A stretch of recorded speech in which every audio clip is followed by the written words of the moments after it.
Hey everybody, this is Craig Garber. Welcome to Everyone Loves Guitar. We are with a proper English gentleman. He's going to say all sorts of cool stuff with his accent. Is all you women out there listening, we love it. With Peter White, he's in LA. Look, he's serenading us. Look at this. This is awesome. A couple of quick announcements. I want to thank Mindy Hebert for connecting us. Mindy, thank you very much. And also make sure you go to everyonelovesguitar.com/subscribe and subscribe to the show. If you're watching us on YouTube, hit the subscribe button and the bell. I feel like I should sing in cadence with what you're playing. I feel like I'm totally out of whack here. I need to get on the stick. All right, Peter White, originally from England. He is a instrumental acoustic guitar player. He, as you can hear, and he also sings a little bit. He's originally from a play guitar a little bit and play keyboards. I still play piano. And he's a great keyboard player that nobody knows. He's from a small town north of London, currently living in LA, where he's been in LA a long time.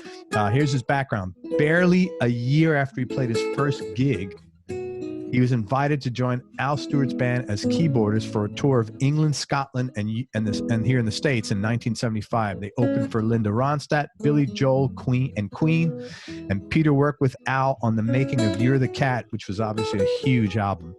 The tour and the album marked the beginning of a 20-year relationship between Peter and Al. Peter co-wrote a lot of songs with Al, including the 1978 hit Time Passages. Great track. In fact, the guitar you hear in Time Passages and the acoustic guitar you hear, which one of my favorite songs, On the Border, is Peter.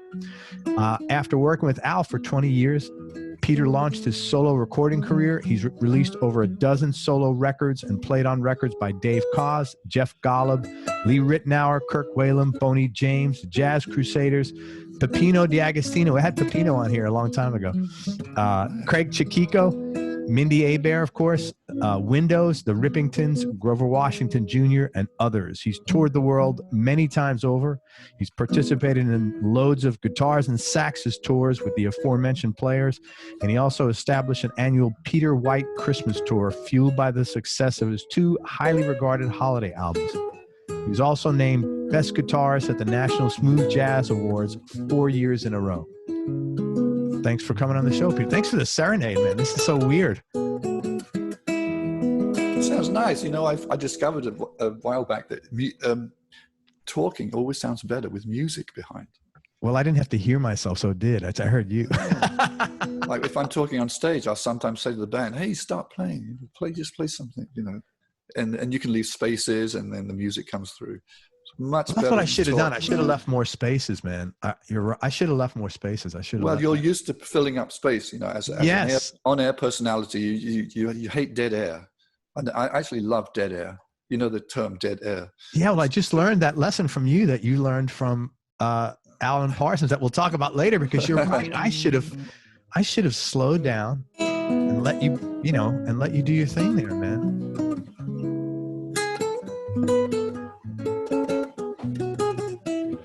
All right, man, let's get this show started. All right, you started playing at a really young age. Did you come from a musical family?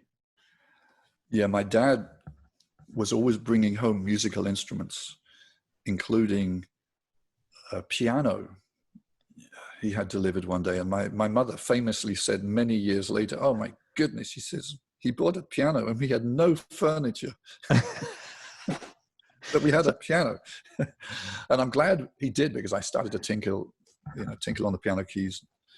And I had lessons. I think my dad gave me lessons because he actually could play the piano. He was a pianist. Okay. And he taught me to read music. But mostly I would be listening to the radio and I'd copy what I heard on the piano. And it kind of, that started my whole long method of always learning by listening. And people still throw me charts these days, and I look at the chart and I go, well, that's confusing. But if I can hear the music, that's how I learn. Ever since I was a kid, that's how I learned. So your dad would just bring home instruments because he wanted to get music in the house. The recorder. I have one here somewhere. But anyway, clarinet. Brought home a clarinet. Played that. Brought home a trombone one day. Played that for a little while. I played in a brass band. He was instrumental to use a pun, in starting a brass band in the town where I grew up, which is a town called Letchworth Garden City. What does that mean? You told me, you said that was the first. The first what is garden a garden city. What is a garden city? It was built to a plan. You know, they started with an empty field and made a town. Most towns in England grew up from being villages. Okay. And they just kept going out and out and out. But this one was actually built with a plan in an open space. Okay. And they built it around the railway line. And most towns in England, the railway line goes around the town because the railway line came after the town. And so the railway station drops you off on the outskirts of the town. Right. In my hometown, Letchworth Garden City, the railway station drops you off in the middle of the town. They're literally the center, which is really unusual because the town was built around the railway line. It was built away from the main road. Most towns are built on a road. And so eventually the road becomes so busy but Letchworth was built away from the main road, but on the railway line, which is brilliant. Interesting. I didn't know. To this day, there's never been traffic problems there. Never traffic problems. In Letchworth. How far is that from London? It's about 40 miles. Northwest? North. North. Completely north. And I could take the train and be in London in 45 minutes to an hour. Oh, that's cool. And I used to do that a lot. When I started going for auditions, because I thought I'd better do something. You know, when I left school, I'd been working in factories for a while. Oh, after high school. Yeah, I had no. All my friends went to college. I didn't want to go to college. I wanted to join a band. How do you join a band? I don't know. So I didn't have any musical equipment. I didn't have an amplifier. I had a guitar, and that was about it. So I started working factory jobs, and I worked in a musical instrument warehouse, driving a forklift truck. I learned to drive a forklift truck, moving pianos around. And I met a guy there who said, he says, he came in for some service on his instrument. He had an electronic organ. And he says, yeah, I have a band. And the guitar player just quit. I need a guitar player to play a summer season down in the south of England here in Cornwall. And I go, well, I can play the guitar. He gave me the gig, amazingly. I don't even know if he heard me play. I may have picked up a guitar at that moment and played for him, but that was my first professional gig at the age of 19, playing top 40 music to holiday makers in the south of England, and where the sun shines a lot more than where it is where I grew up. Sure. That was my first professional gig, and I was earning more money than I did in the factory, and I thought, this is fantastic. I've arrived. I have arrived. Wow. Quit your factory job. Quit my factory job. Yeah. Was your dad happy? He must have been thrilled. No, because just about any assumption you make about my life and career will probably be wrong. and this is one, because my dad, when I mentioned to my dad, Dad, my dad who had started me on all these different instruments, and he brought home the guitar one day and just kind of, here's a guitar. Never had a lesson. He didn't know anything about guitar, but he gave me the guitar.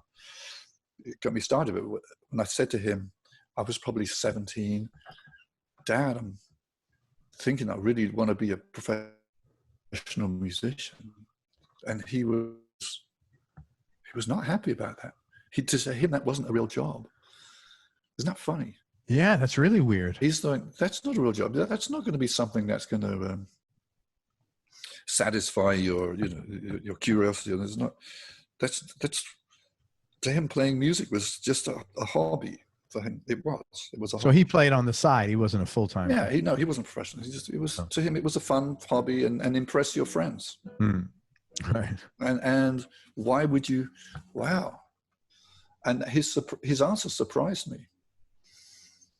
That he thought that wasn't a real profession, and that I should go for something more substantial, like computer programming, which is what he was kind of pioneering computer programming in the 60s.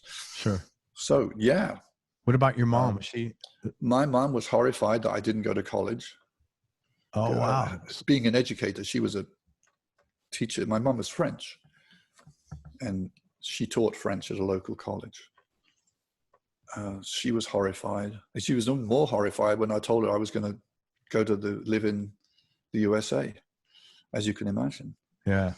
So I didn't have a lot of support, let's say, in this way. And I even wrote an article about this, that somebody, it was supposed to be part of a book that I don't think it ever came out. And the title was "No One Ever Encouraged Me." You know what? I tell you, and I've said this on the show before, the number one thing, by far, number one thing successful musicians have in common is family support. 99% of them. Which blows me away, because if you look at the general population of people, most people, I would say, probably did not have support from their parents for just in general. No. You know, a good chunk of them, half of them anyway, you know, 35, 40%, right? Whatever. But with musicians, it's almost 100%. Well, very interesting. So you persevered, man, in spite of that. Well, a friend of mine, Jeff Golub, who's a fantastic guitar player, he passed away a few years ago. He said, you know, people often ask me to encourage their children to learn to play music. And he says, if you have to be encouraged, you should give up now. Yeah. Because it's your own drive that is going to make you succeed. Your own passion for making music. I couldn't think of anything else. I mean, by the age of 16, I was probably 15. I was completely corrupted by rock and roll. Me personally. Sure. That's all I could think of. And Ozzy Osbourne had a lot to do with that, by the way. Get out of here. When the first Black Sabbath album came out, I thought, this is the most fantastic thing I've ever heard. You know? That was great. 1969, I think, came out. I was 15. But there was hope for me, because by 1970, the following year, somebody had given me a Joni Mitchell album. Okay. And I started listening to Joni Mitchell. Now, can you imagine the difference? You know? Yeah. Ozzy Osbourne, Joni Mitchell. It's a little bit. I felt that Joni Mitchell was singing to me. You know, it's the first time I'd actually listened to song lyrics. So by the age of 16, I became more of a folkie, you know, from being completely immersed in rock and roll at the age of 15 to starting to listen to more acoustic folk type music when I was 16. So there is hope for the youth of today. Great. If it can happen to me. And I did actually meet Joni Mitchell later, many years later, which was a huge thrill. That's when you were in California. Yeah. Yes. I just moved to California, and I was with a whole load of bands staying in a hotel, and everybody stayed in the same hotel. It was a festival called Bread and Roses Festival in San Francisco Bay Area. Oh, that's a charity event that Joan Baez's sister does. Yeah. And I was asked to play, Al Stewart was asked to play there, so I'm playing with Al, and Joni Mitchell is also on the bill, and we're all staying in the same hotel. And I go down to the coffee shop in the morning, and lo and behold, Joni Mitchell is sitting by herself having breakfast. And what am I going to do, Craig? What am I going to do? I'm a complete Joni Mitchell freak. I've listened to, you know, Hejira like 5,000 times. Blue, Court and Spark, For the Roses, all those albums. And so I went up, I said, I don't know, what did I call her? Joni, Miss Mitchell, what do you say? And I just want to say what I have to say it, you know, I'm a huge fan. And she says, come and sit down. How cool is that? I sat down with Joni Mitchell and we talked about Hejira, and we talked about Jaco Pastorius, because he was the bass player on that album. And she was even imitating Jaco at one point. I thought, wow, this is so surreal. I'm sitting with Joni Mitchell. And to this day, whenever I'm sitting eating anywhere and somebody recognizes me and they come, it doesn't happen that often, and I'm not Joni Mitchell, but I'll say, sit down. Join me. So you're paying it forward. Because I remember how gracious Joni was with me. And I like it. I like meeting people in let's say, relaxed situations. Yeah. You know. Do you think the accent helped? Like, if you had been an American dude, would she have said, come sit down? Because I'll tell you, man, British accent. Craig, I know you say this. I've never actually noticed it. Funnily enough, my perception is completely different from yours. I've never noticed that my accent has made any difference whatsoever. I don't even notice. I'm so used to hearing my own accent. I'm not aware that I'm speaking that much differently from anyone else until somebody points it out. Really? Oh, you got an accent. Oh, yeah. No, it's not something that I'm aware of. And yet people say, oh, that British accent. And by the way, there's no such thing as a British accent. Because there's like 10 of them. Well, the Scottish, British encapsulates Scotland, Ireland, Northern Ireland. But even in England, there's like 10 or 12 different accents. Yeah, you can tell, what town does someone come from. Yeah, if they're from up north. Because, there are various English accents, but to say something, oh, he had a British accent, what does that mean? Well, we're American. We can be ignorant. Well, he had an American accent. He had a strong, thick, But I think when someone says American accent, they refer to New York. It's like New York they're referring to. My friend Kirk Whalen would try to imitate his version of an English accent, but it was funny because it was halfway between the Queen's English and Cockney. Oh, what, mate? How are you doing today? I say, don't you realize those are completely diametrically opposed accents? The people who speak the Queen's English do not speak Cockney. It's completely different. The Queen speaks, Dick Van Dyke speaks Cockney, or at least he did in Mary Poppins. But people who come from the East End of London, which is not the Queen, speak with a Cockney accent. Yes. So don't try it. Basically, if you're American, do not try to do any kind of English accent. It doesn't usually work. Never works, right? Point well taken. Hey, so let me ask you this. You were obsessed with, Ozzy, Tony Iommi, Clapton, Hendrix, and, all the usual electric guitar heroes. But you wound up switching to acoustic, as you said, because you became a folkie, and that led to your entire career. Share that story of how that switch happened. It's a pretty unusual story. There are a few facets of this story, and one is that when I did finally get my first electric guitar, I think I was 14. It only lasted a few weeks, and my brother Danny, who I was sharing a bedroom with, became a pyromaniac, unbeknownst to me, and he would start lighting things on fire just for the fun of it. And he set our bedroom on fire. Basically, we shared a bedroom, and my electric guitar was just sitting on the amp, burnt to a crisp. It was horrible. It smelled like charcoal when I finally was able to go in there. They put the fire out, and he didn't admit it. By the way, he denied it. He didn't admit it for probably 25 years that he was the one that had set the fire. We thought this fire had maybe started spontaneously, spontaneous combustion. Spontaneous combustion, yes. Because the amplifier was plugged into the wall, into a live socket. So possibly the amplifier had a short circuit and possibly had burst into flames, possibly. But anyway, it forced me to go back to my acoustic guitar, which has survived. And that, but also around 1968, 1969, there started to be what we call the folk revival. And Simon and Garfunkel. Remember the song The Boxer? They're one of my all-time favorite bands. I think that it... Anyway. Beautiful. That's copyright infringement right there. But that's how I learned to play fingerstyle guitar, because up to that point I played either with my thumb or with the pick. And now I started to realize, wow, there's so many more ways to play guitar, and one of them is you're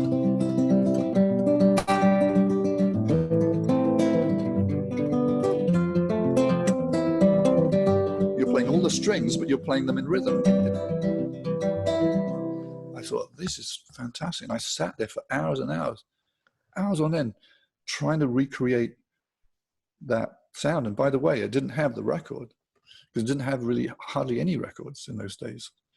I just listened to the radio, and every time the song came on, I would study it, and then I'd play what I learned. I think those guys are some of the best songwriters ever, man. Yeah, and Paul Simon was a great guitar player, and then there was another guitar player on that song who you can find this. It's on Wikipedia. He passed. Yes. Yeah, and they came up with it, and they were in different tunings. They come up with this rhythm between the two of them, which just carried the whole song. There's hardly any drums on there. Right. I don't even know if there's a bass, but the acoustic guitar rhythm kept the whole song going. And later, when I started playing with Al Stewart, he asked me to. Well, he's hired me to play piano because he already had a guitar player. But when we went in the studio, he wanted to keep me around. So even though he had someone playing electric guitar, which was Tim Rennick, he had someone playing piano, which was Peter Wood. But he kept me around to play acoustic guitar because that was all that was left. And the first song we recorded was a song called Flying Sorcery. And I started the song like...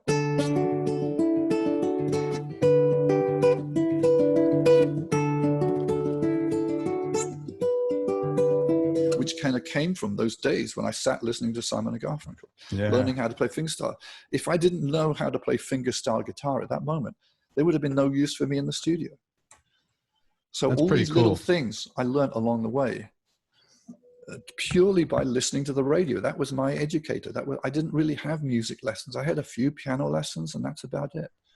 The radio was my music teacher. Listening to the radio and just sitting, trying to figure out how do they play this. But the fact that your brother burned the house down, the quote serendipity of that how it worked. Yeah. It's almost like that movie Slumdog Millionaire. I don't know if you ever saw that. No, I didn't, but yeah, it's just a series of... Danny, my brother also, he followed me into music many years later. He started a group called Matt Bianco, right, which became huge in Europe, Japan, the rest of the world, pretty much, except not in America. And then one of the singers in the band was a lady called Basha, who went on to a solo career, and Danny went with her, and they hired me to play guitar because he's a piano player, Danny. So I had a long association with her, and I was on tour with her many times, playing.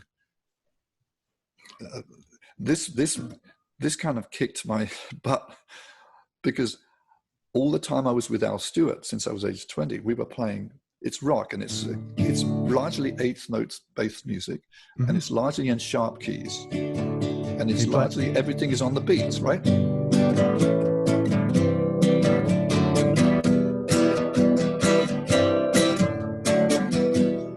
And this is what I've been playing for many years, right? On the beat, major sharp keys, which are guitar keys. If anyone plays guitar, you know what I'm talking about. A, E, D, G. All of a sudden now I'm going... So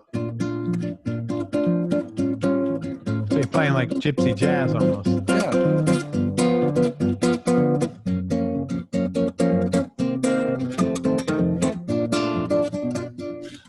Playing in B flat.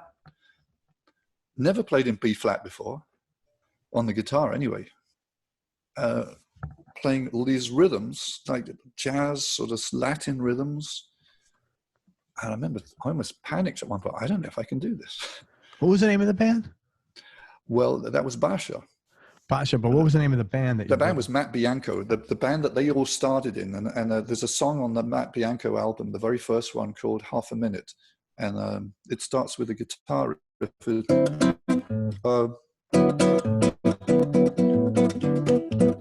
Which is me playing. Somehow I managed to pull that Latin thing, even though it was not something I was used to. Remember, I've been playing, at that point, I'd been playing for 12 years with Al Stewart, and with everything on the downbeat, eighth note, and all of a sudden I'm playing 16th note music. Completely different for me. It was the best thing that ever happened because it got me out of that rock and roll rut. Yeah. When I went to make my solo albums, I was able to explore that more. And people say, oh, well, no, that's jazz. It's the difference between jazz and rock. Well, I don't look at it that way. I look at the difference between 16th note based music and 8th note based music. Right.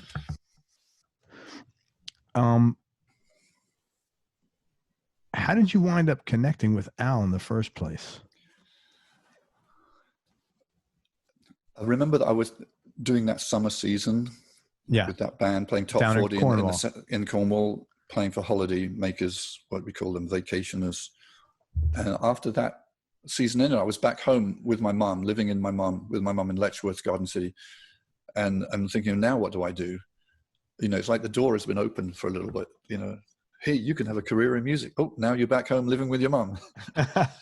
Door closes. And I started reading the back pages of the Melody Maker, which is a very influential music paper, a music newspaper. It came out once a week, Thursday, I think, in England. And in the back pages there were musicians wanted. And I started looking at these ads, and here's one. And you had confidence under your belt because you had done all these gigs. I had a little confidence because I'd already been a professional musician for maybe 3 months at that point. So I had a little bit more confidence than I did when I was working in the factory. Yeah. So I felt like, well, maybe now it's time to go and join a real professional band that actually makes records. And who knows, maybe I can get into a band like that. And I went for a few auditions. One band that didn't show up, I was there, they didn't show up, but I gave up. And then the following week, was a band called Principal Edwards Magic Theatre, who I knew about because I'd seen them play. A very psychedelic band with about 12 people, dancers, light show. And I remember they said they wanted a multi-instrumentalist. There you go. Someone that can play more than one instrument. And this is very significant, Craig. And I tell this to any musician starting up. If you only play one instrument, you'd better be Hendrix or Pavarotti or Segovia. Yeah. But for the rest of us, we get by being having very different instruments that we can play. You know, I could play piano. I'd kept up my piano playing all that time, even though I was totally into guitar. I kept up my piano playing, and I thought, well, I'm a multi-instrumentalist. I can go and play piano and I play some guitar and we'll see what happens. And walking down the road, I took the train to London, walked down the road to the house where they had the auditions. And I had a wave of fear came over me as I think, what am I doing? I've had very little experience in music. I've only been a professional for a few weeks playing top 40 music. What they're going to be people, they're much more experienced than me, much better players than me. I almost stopped and turned back, Craig, and I didn't. I kept walking, and this was the biggest lesson of my life ever, that you walk through the fear. Everybody has fear. It's very normal. But it's what you do. It's how you react to that. Do not let fear make your decisions for you. You walk through the fear. And I walked through my fear. I walked into the house. I played some piano. I played some guitar. They loved what I did, and I joined that band. And all of a sudden, now I'm living in London. What's it called, Prince? Principal Edwards Magic Theatre. Principal is spelled with a P-A-L at the end. And they had recently, they were going through a change. They were going to change their name and make it shorter, which is a good idea. Which is, you could have any name, it would be shorter than that. Yeah. Now it's just called Principal Edwards. And I joined that band for a few weeks. They broke up after a few weeks, but what's as all bands do, but what's significant is that through that band, I started meeting other people like Miles Copeland. Wow. Who was their manager at the time.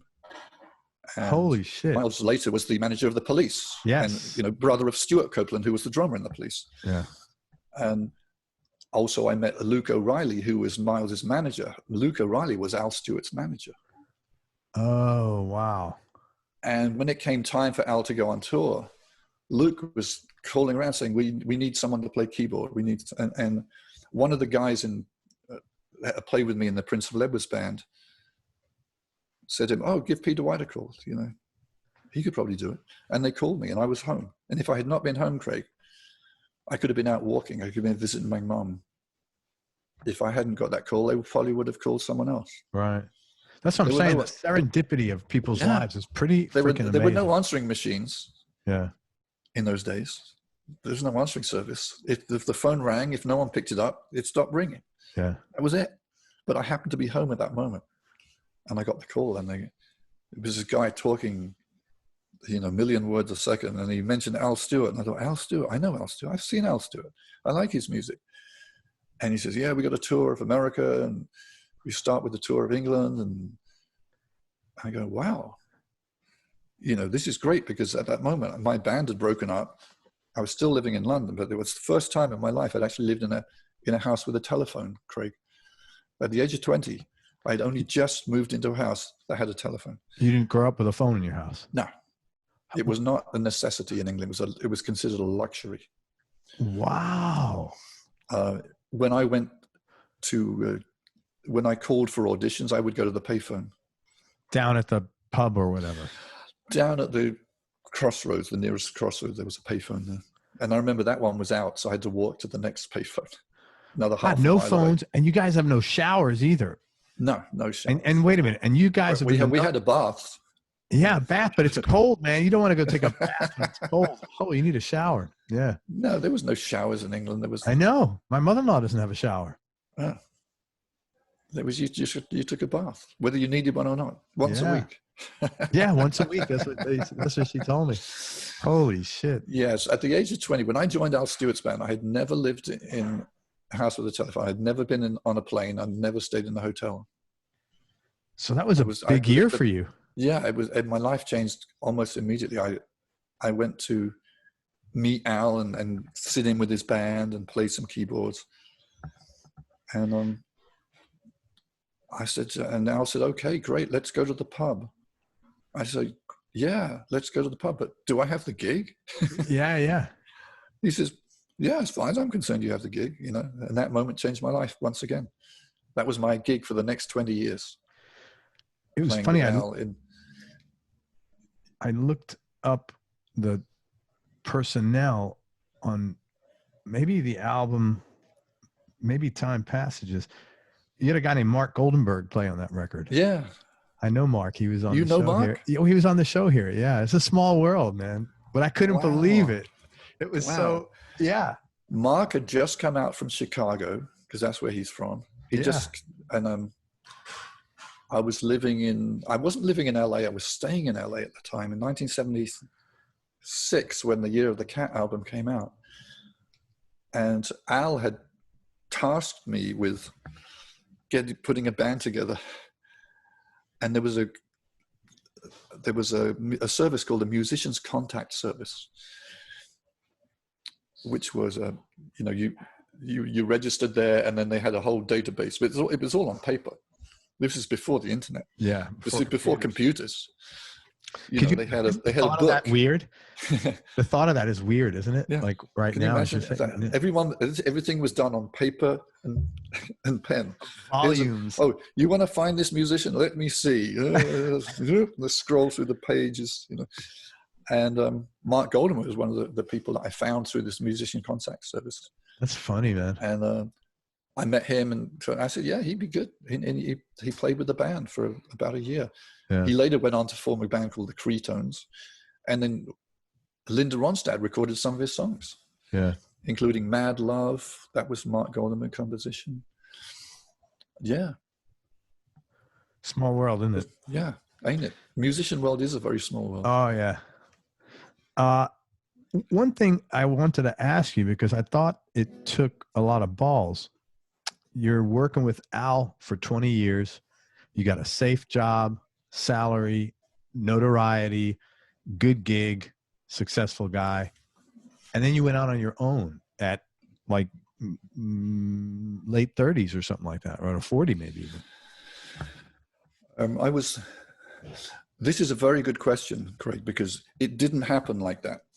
It didn't happen overnight. It wasn't like, now I'm a solo artist, I'm going to give this up and I'm going to do this. It didn't really happen like that. When I recorded my first album, I was 35. Okay. And I'd been playing with Al for 15 years. I continued playing with Al Stewart for the next 5 years because I didn't have that many gigs on my own. I started to get a few gigs on my own, but not that many. So it was like a sideline. It was like a hobby to me. And I made another album, and I made a third album, and I was still doing gigs with Al Stewart, but I would be now playing some of my songs in his show. And sometimes I would open up for him. Oh, So it was that's a cool. very gradual process. So he was Like, he was supportive. Yeah, I was being more. Oh yeah, he was very supportive. I released a fourth album, Reflections. That was all cover songs, and I was still on tour with Al Stewart. And then I started recording the Caravan of Dreams album, which is my fifth album. And during the time that I was recording that album, I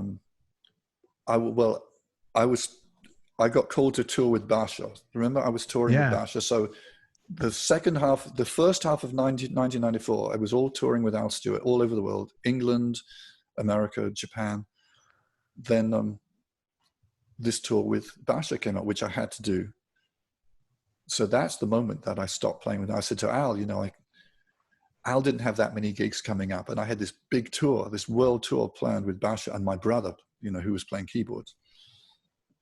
So I thought, well, I got to do that.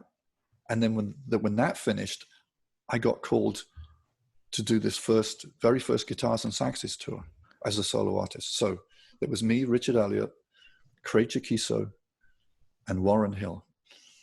4 instrumental artists who had all released albums. Richard Elliott was by far the more accomplished as a solo artist, the most accomplished at that time. I thought, this is a terrible idea. There's going to be just a bunch of egos arguing. We're not going to be able to agree on anything.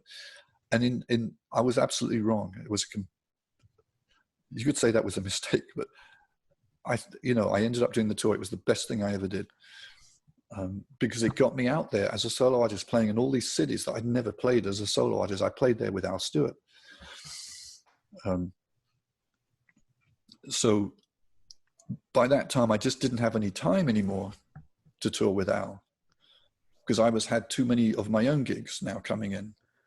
When I say my own gigs, these were Guitars and Saxes gigs mostly.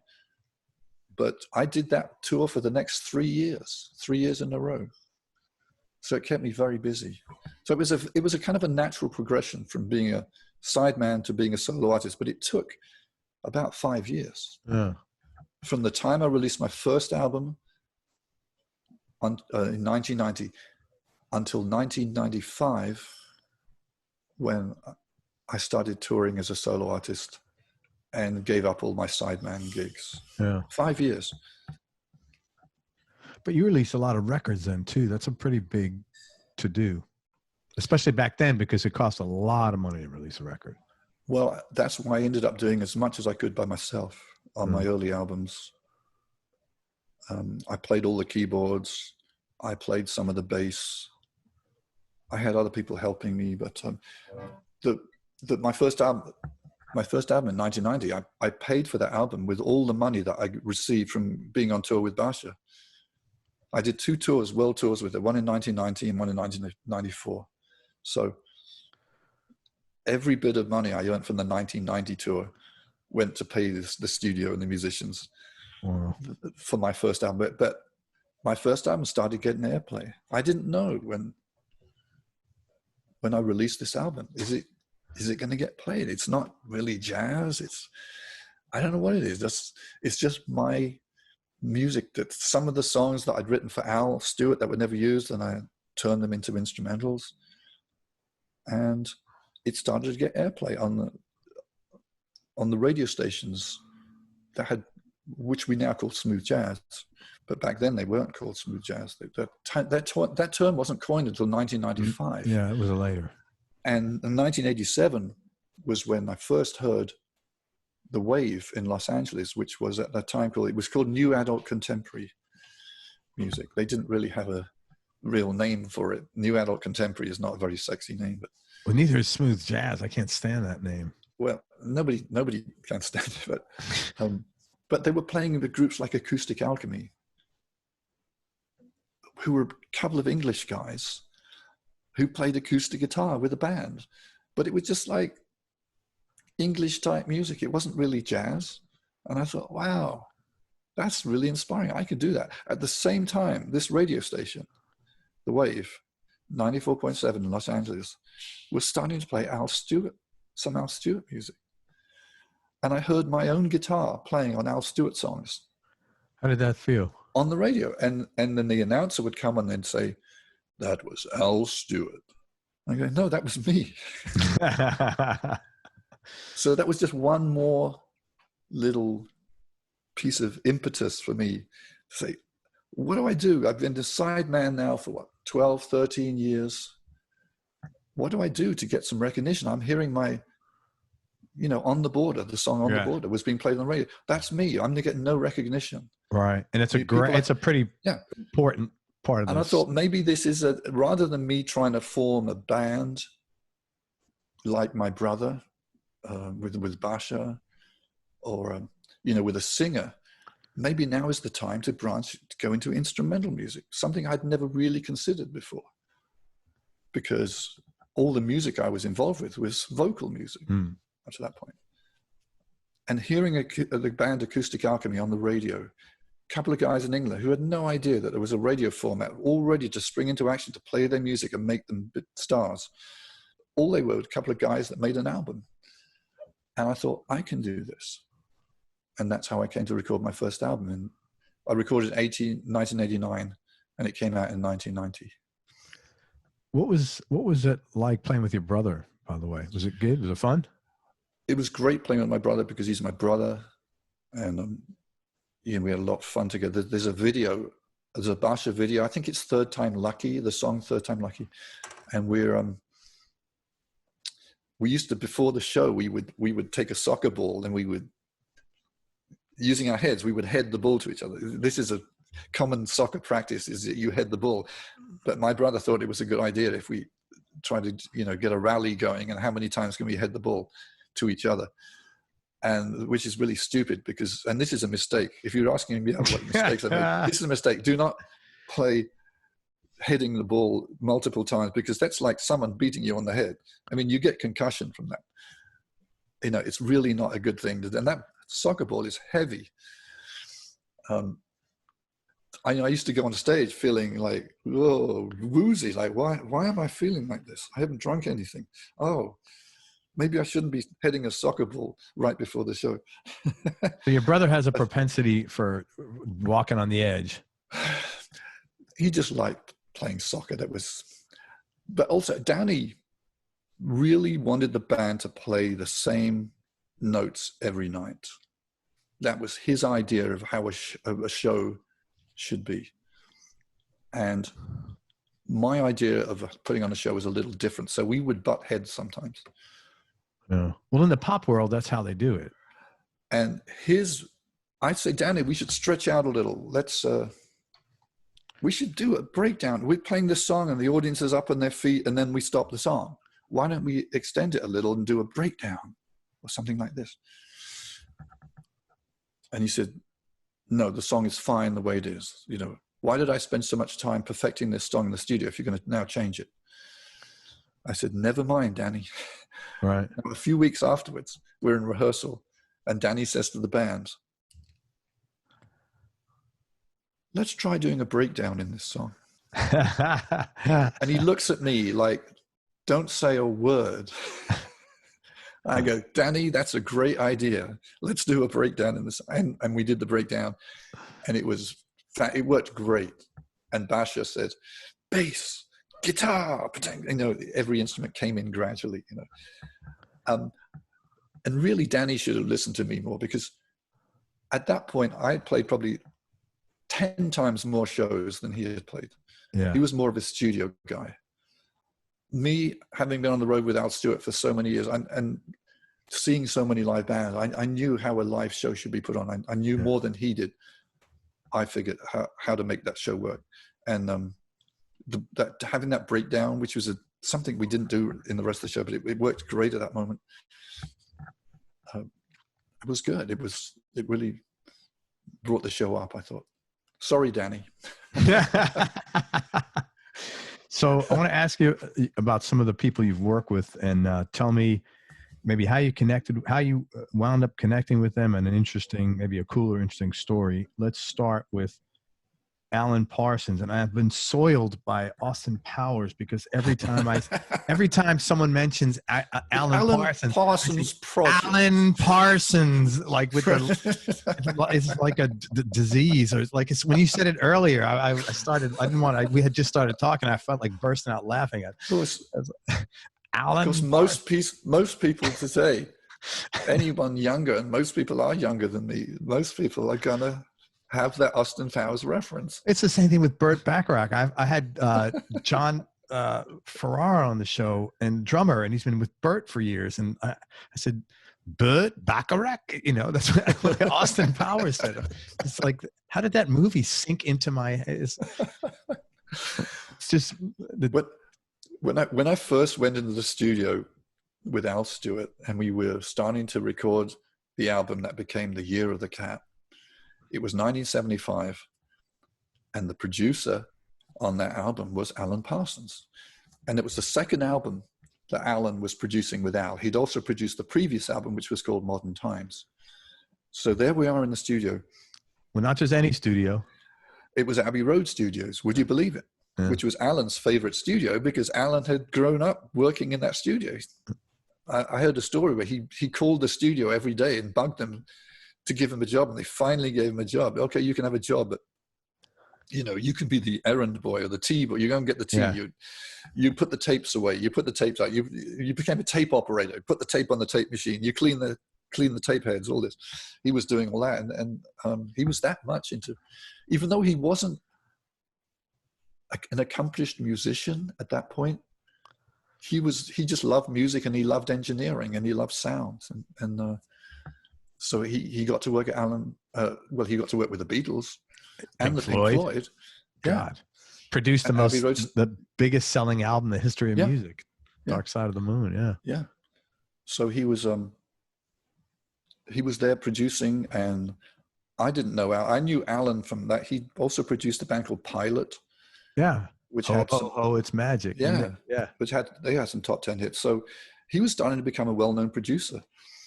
And we were happy to have him there. I was happy to have him there. I was happy to be in Abbey Road Studios. I was happy to have a job. I was happy to be, around musicians. And it was an exciting time because Al Stewart literally wrote that Year of the Cat album in a few weeks in the summer of 1975.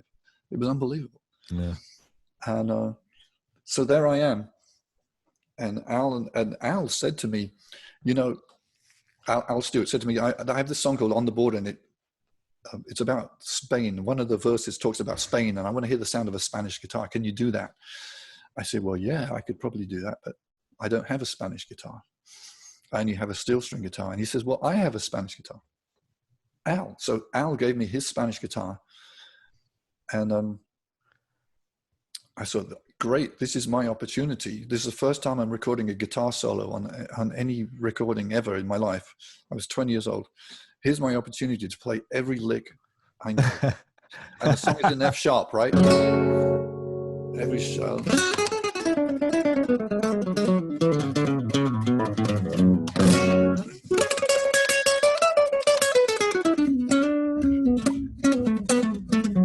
And I was playing with a pick at that time. Yeah. Because I didn't know, I wasn't that good playing, fingerstyle guitar. Can you play what you just played that fast without a pick? I do a lot more pull-offs. Holy shit. And hammering. But if I'm going to play that fast, generally I would play with the pick. I got to tell you, it was cleaner without the pick. Well, thank you. Holy shit, that was so anyway, badass. Back to the story. I'm playing every lick I've ever learned. And I thought, this is great. I'm now going to be featured on this song, and it's going to be all about me and my fantastic guitar playing. And from the very get-go, when he rolls the tape, I'm in.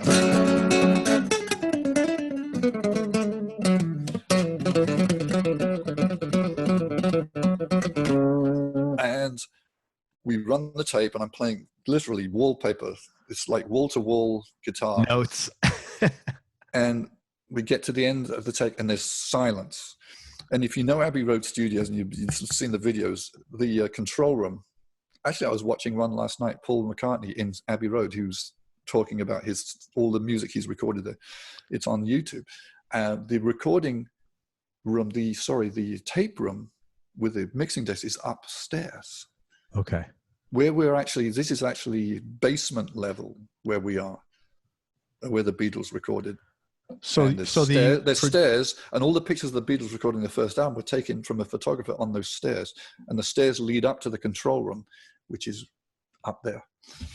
And in fact, Paul talks about this in that video. He says, yeah, all the producers, the engineers were up there, and we were not allowed to be up there.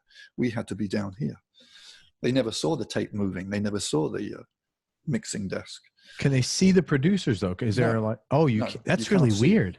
No, you can't see. Or you can hear. So I'm sitting there with my headphones and there's dead silence. I just played every lick known to man. I played this. It's almost like it's the last time I'm ever going to play. I've got to get every lick. Silence. Dead air. Finally, Alan comes on the intercom. He says, okay, let's try that again. But this time, don't play in the intro. Don't play when he's singing. Wait till Al finishes singing. He says, on the border, then you play. And I thought, he's wrong. What about all these great licks I'm playing in all the way over the intro of the song? So I said, okay, let's try that. So ran another take, and I waited, as he told me. I waited. Al sings on the border. I go.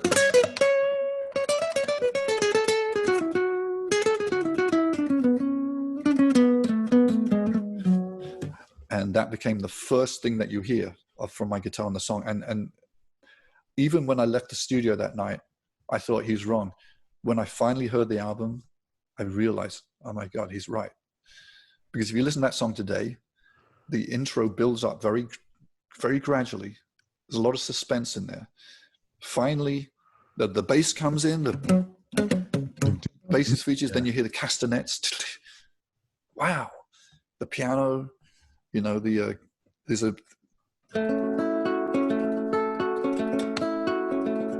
steel string acoustic guitar riff that comes in. Al sings. He says on the border, all of a sudden this guitar comes in, which you haven't heard before, and it just literally explodes the way it sounds. It's a great song. The way Alan recorded it. And that was the biggest lesson I ever learned in my life, Craig. To not play terms from of everything. In terms of music, is you don't have to play every lick you ever learn in every song. Hold back. You don't have to play all the way through let the song develop. You don't even have to play intro. I'm always saying, if you listen to any of my recordings, Craig, on my solo work, you'll find very few instances of me playing in the intro. And if I am, it's like this.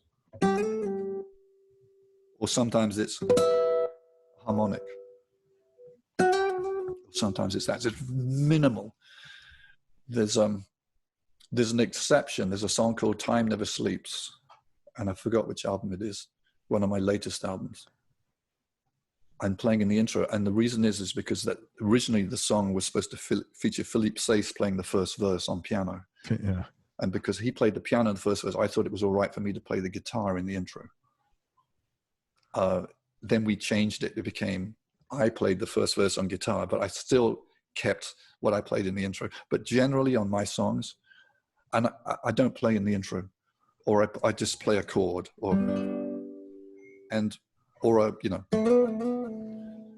and to me, this is the number one mistake that musicians made. And I've talked to many musicians, not musicians, artists about this.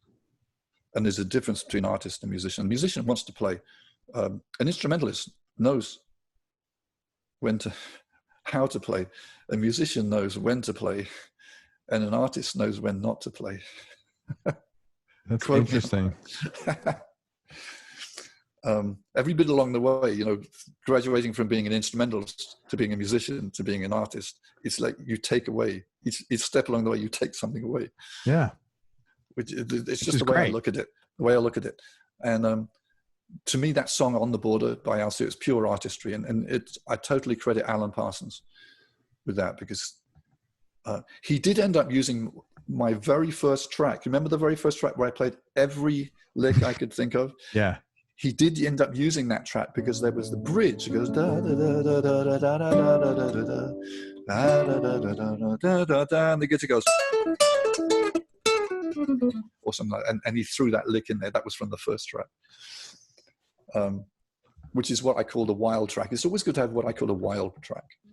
So you have one track where you just play every lick you have ever thought of, but you don't intend to use it, except for maybe one part here and one part there. So you need a pretty sharp producer to retain that. Yeah, and it's because that is stream of consciousness. You're playing the song through in context. You're not playing one part of the song and trying to find one piece that works for this one part of the song. Because very often you'll find that if you do that with no context, you will overplay. And then when you play the song in context and you get to that part, but you don't have time to do that. When you're recording, you don't have time to play the entire song every time you want to, put in two notes. You go to that part and you put in the two notes. And it's only when you hear the whole song in entirety again, you realize, oh, I didn't need those two notes. I could have used less notes, one note. But the wild track means that you are playing the song in context from beginning to end. And you can use little bits of that here and there, but only little bits of that. Great story, man. Alan, thank you, Alan. I've thanked him. I thanked him later. I said, that's the best lesson. And at the age of 20, it was the best lesson I ever had. Did you tell him, hey, man, I really thought you were wrong on that until I listened to the record? That's funny. I may have told him that. He may have smiled and yeah, you're wrong, man. You're wrong. I've got all these great licks, man. The world needs You're not to hear hearing them. what I'm hearing, Alan. I realize, I'm sitting there as a 20-year-old. The song is not about me. I realize now the song is way more than it's not about me. It's about the lyrics. It's about the melody. It's about Al's voice. It's about the rest of the band. When you stop playing, you can hear the rest of the band and you can enjoy them. Then again, when you're learning to play an instrument, this is not what you learn. You don't learn not to play. Yeah. I mean, your music teacher does not say to you, okay, sit there and don't play for, a minute. Yeah. You're not learning anything. So you learn to play, but you don't know when to play. In the old days, they had arrangers. Right. And in classical music, you have the music. You play the music. In the, in the days of the 30s, 40s, orchestras, Frank Sinatra, everybody had the notes. You play the notes. Rock and roll and blues changed all that. Now you're playing your own notes. And why not play more notes? It's more fun. It's more fun to play more notes than less notes. I know that. So when I'm making my own recordings, I will play probably 5 passes on each song. Oh, that's a lot. Without stopping. Mistakes, doesn't matter. You go back and you listen. You go, wow, that mistake was actually better than what I intended. You're now hearing from the point of view of a listener rather than as an instrumentalist. When I'm playing the guitar, I really don't know if what I'm playing is that appropriate or not. All I know is that this is really fun. It's really fun to play this song. It's only when I put the instrument down and I'm sitting at my kitchen table hours later, and it might be days later, when I finally listen to what I recorded and I go, man, I'm playing too many notes. Or that guy is playing too many notes. That guy is me. Right. But I'm listening to it now just as a listener. And I'm hearing the song now and I'm hearing the whole of the song. I'm not just focusing on my guitar, hearing the song. How does the guitar fit in context with the song, with the rest of the band? That is something that is very hard to do when you're actually playing your instrument. You have to be able to listen. How many times have you seen a video of yourself, Craig, where you suddenly realize that you're doing and saying things that you didn't realize, and you have certain expressions which you didn't know about? Oh, every time I watch it, it's horrific. It's horrifying. So imagine you're the director of the movie, but you're also the actor. You don't know what you can't see yourself in context, which is the screen. You're just living in the moment. So if you don't have a producer, and I was lucky, and we were lucky in those days to have Alan Parsons as a producer, because I think he really made those albums, the 3 albums that he did with Our Modern Times, Year of the Cat, and the following album, Time Passages, were largely his, you know, his arrangements and his production led to how good those songs sounded. I thought, nowadays I don't work with a producer generally, and so I had to be my own producer. So I put away the instrument, and I don't listen to what I've just recorded. I listen maybe the next day or next week. I think that's smart. And I listen, I'm going, now I can hear the song as a whole. I can hear how my guitar fits and whether it's working or not. And most of the work is done in editing now, because I've already recorded 5 passes. I've probably got all the notes I need. I now need to figure out which one is the best. And if I need to take another part from another, maybe that worked better. You know, this is all very technical, and it probably doesn't mean anything to the people who are not in the recording business, but you know, having those choices really helps you. If you've changed your mind, you know, this song is going to be, you know, and then you go home and you think, you know what, it was better. It was better when it was like this. But you can only tell that as a listener. Right. Not when you're in it. When your instrument is not in your hand. Hey, speaking of playing a lot of notes, tell me about meeting Jimmy Page.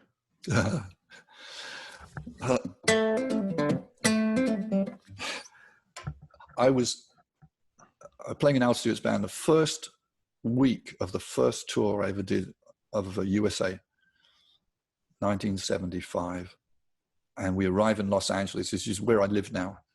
First time I ever arrived in Los Angeles. And we drove up from the airport, and I thought maybe we had a limo, I don't know. Arrived at the hotel known as the Sunset, the Hyatt Continental House on Sunset Boulevard, which is also known as the Riot House. Riot House? Yes, you've never heard that expression. No. I know the Hyatt House, but no. Well, it was known as the Riot House because Led Zeppelin was staying there.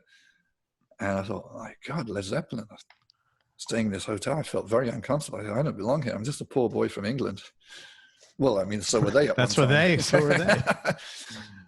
But I got the feeling that you arrive in Hollywood, because that's where it was. Everybody is a rock star. Everybody is a film star. I don't belong here. Sure. A lot of fear in those days.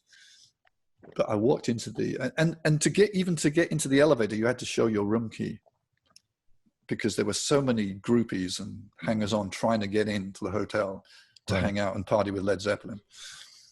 And so I had to show my room key, and I got into the elevator, and a guy walks in behind me, a little bit shorter than me, with black curly hair, t-shirt and jeans. And I suddenly realized I'm looking down at the top of his head, because at the moment, Craig, I was wearing 4-inch platform heels, which was the style.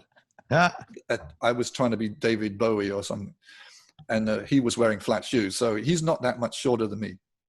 But at that moment, he was maybe 6 inches shorter than me. I'm looking down at the top of his head, and I realized, oh my goodness, it's Jimmy Page. And I didn't know what to say. My whole life is flashing in front of my eyes. You know, I played every lick, you know.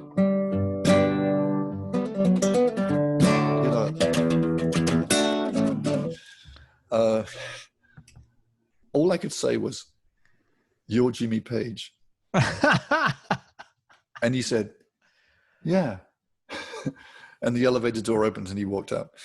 And that must have been so disappointing when he left. And like, how many things? I was thrilled to meet him, but also it was a big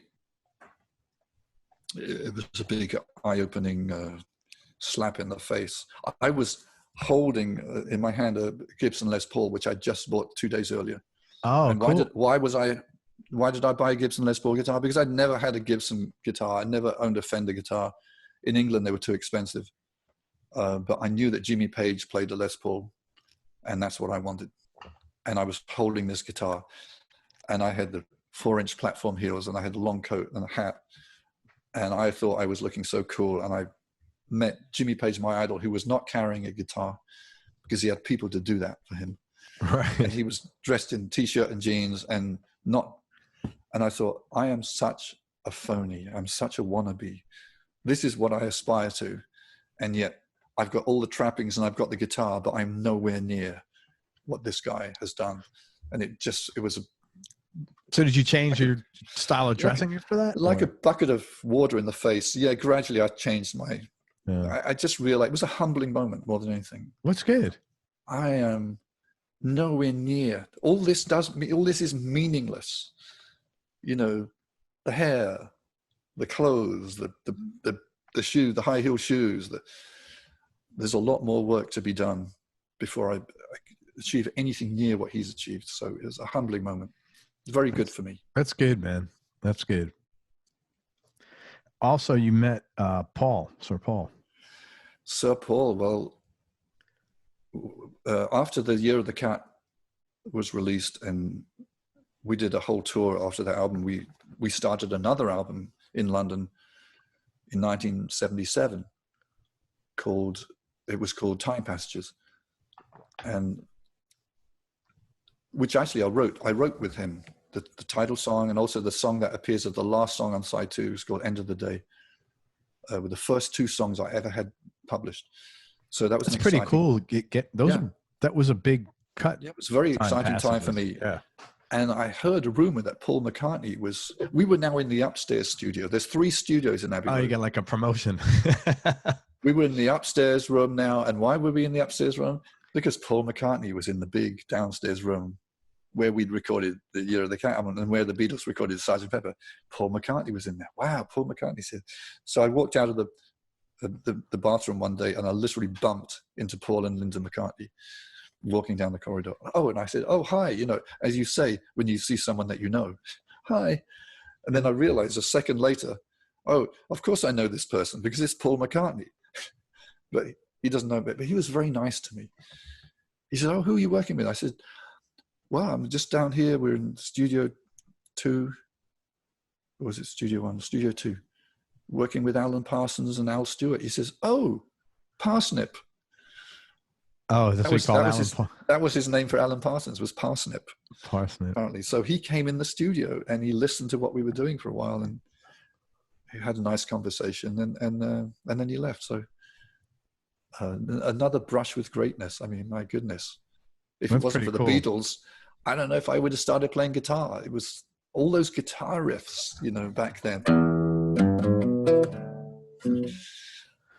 I can't play too much because we have copyright issues. Yeah, sorry, man. I'd love to hear you play them all, to be honest with you. But yeah, they'll pull this. But those guitar riffs really got me more than the vocals, really. Really got me into playing guitar, and that was probably the first guitar riff I ever learned. So I had a lot to thank Sir Paul for. That's cool. I recorded one of his songs on one of your recent album, Here, There, Everywhere. Wonderful song. I wonder if you'll ever run into him. I might. He would not remember. And Jimmy Page would certainly not remember meeting me either. I'm quite sure. It was like 10 seconds out of his life. But, and talk about Earl Klugh, because I know he was a big influence of yours. Yeah, when I first moved to LA in 1978, I'd never heard of Earl because really growing up in England, I was not exposed to a whole lot of music. Most of the music I knew was what I listened to on the radio and didn't have that many LPs. Couldn't afford to buy that many LPs. And the guy that was my roommate in LA. In LA had a whole collection of LPs. He worked for a record company and he got a whole load of promo LPs, which you get if you work for a record company. And I just went through them all. I discovered Pat Metheny and also discovered Earl Klugh playing the nylon string guitar. Now that was already an instrument I associated with because of the song On the Border. We'd just done a whole tour after the Year of the Cat came out, where I would be playing keyboards for most of the show, but I would come out front to play that one song on the nylon string guitar. That is, which was on the border. Very And cool. that's the thing that people remembered. They didn't remember anything else I did behind the keyboard. But when I came out front, they said, wow, you're that guy that plays that Spanish guitar. So when I heard Earl Klugh playing Spanish guitar on his recordings, and by the way, he's like a year older than me, but he started recording his solo albums when he was in his early 20s. Yeah. I didn't start till I was 35. I was shocked he's only a year older than you. I thought because he's been around so long is what it is. Yeah. Yeah. He's a year older than me. And I loved his music. Heartstrings, probably my favorite of his. Loved that album. And finally got to meet him and play with him because he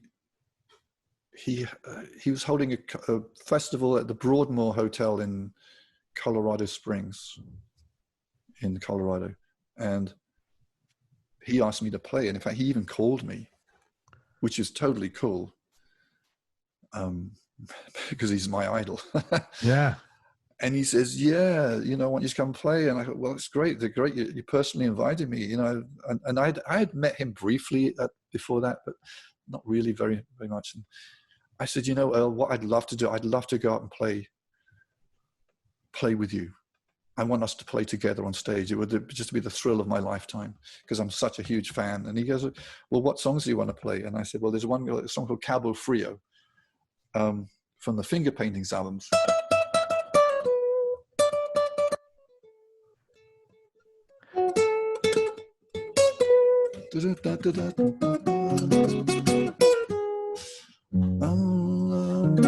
I wouldn't play too much more of that. Okay. He said, okay, that's cool. And there's another song, I think, on the Heartstring album called Waiting for Kathy, I think.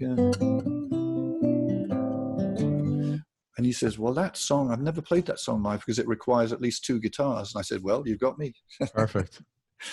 And and I rehearsed by myself. I practiced those 2 songs and got to play with him. There was huge thrill. I'm playing with one of my idols, one of the people who inspired me to continue with the nylon string guitar, which is not a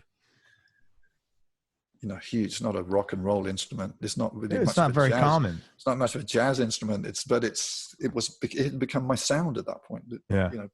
I remember being in the studio with Al Stewart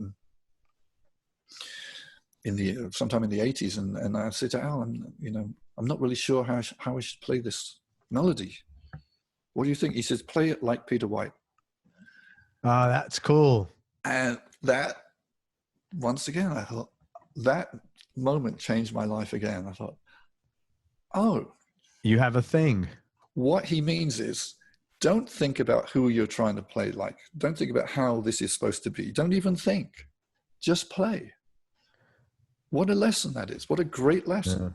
Yeah. He had a great voice too, man. Yeah. When you learn to play an instrument, especially guitar, you inevitably end up copying other people. Yeah. Because that's how you learn. I want to be like this guy. I want to be like that guy, And what he was saying is, no, you have a sound. Just play like you. Don't think, just play. And that's how I tell people now. That's how I recorded my first album. Those words stay with me. Don't think, just play. Just play. Many songs I've written like this. You start a drum machine going and you just play. You don't think, what am I trying to do in this song? What am I trying to go for? That comes under thinking. Don't think. Use the other part of your brain that doesn't think. The other part of your brain is the part that feels, the part that emotes. Use that part. Don't think. Because if you're thinking, you're not feeling. Right. The only way to feel is to not think. Yeah. This is why people get into trouble. This is why people, when you lose your temper, this is what's happening. You stop thinking. You're now living in a part of your brain that is reacting and is on an emotional level. You are not thinking anymore. That part of the thinking part is now shut out. It's only when you stop, you calm down, that now you can go back to being rational. And music is the same. As long as you're being rational and thinking, you are not feeling the music. The only way to feel the music is to stop thinking. This is why you need to spend so much time learning where the notes are, so that when you stop thinking, your brain still knows where they are. And now you're just feeling. And you can play the notes without thinking about where are they. So I got to ask you this. This is why you spend 10,000 hours learning to play your instrument. I want to ask, only because you brought it up. Are you a guy that loses his temper? Because you don't seem like that guy. I have lost my temper, and I don't like to, and it happens very, very infrequently.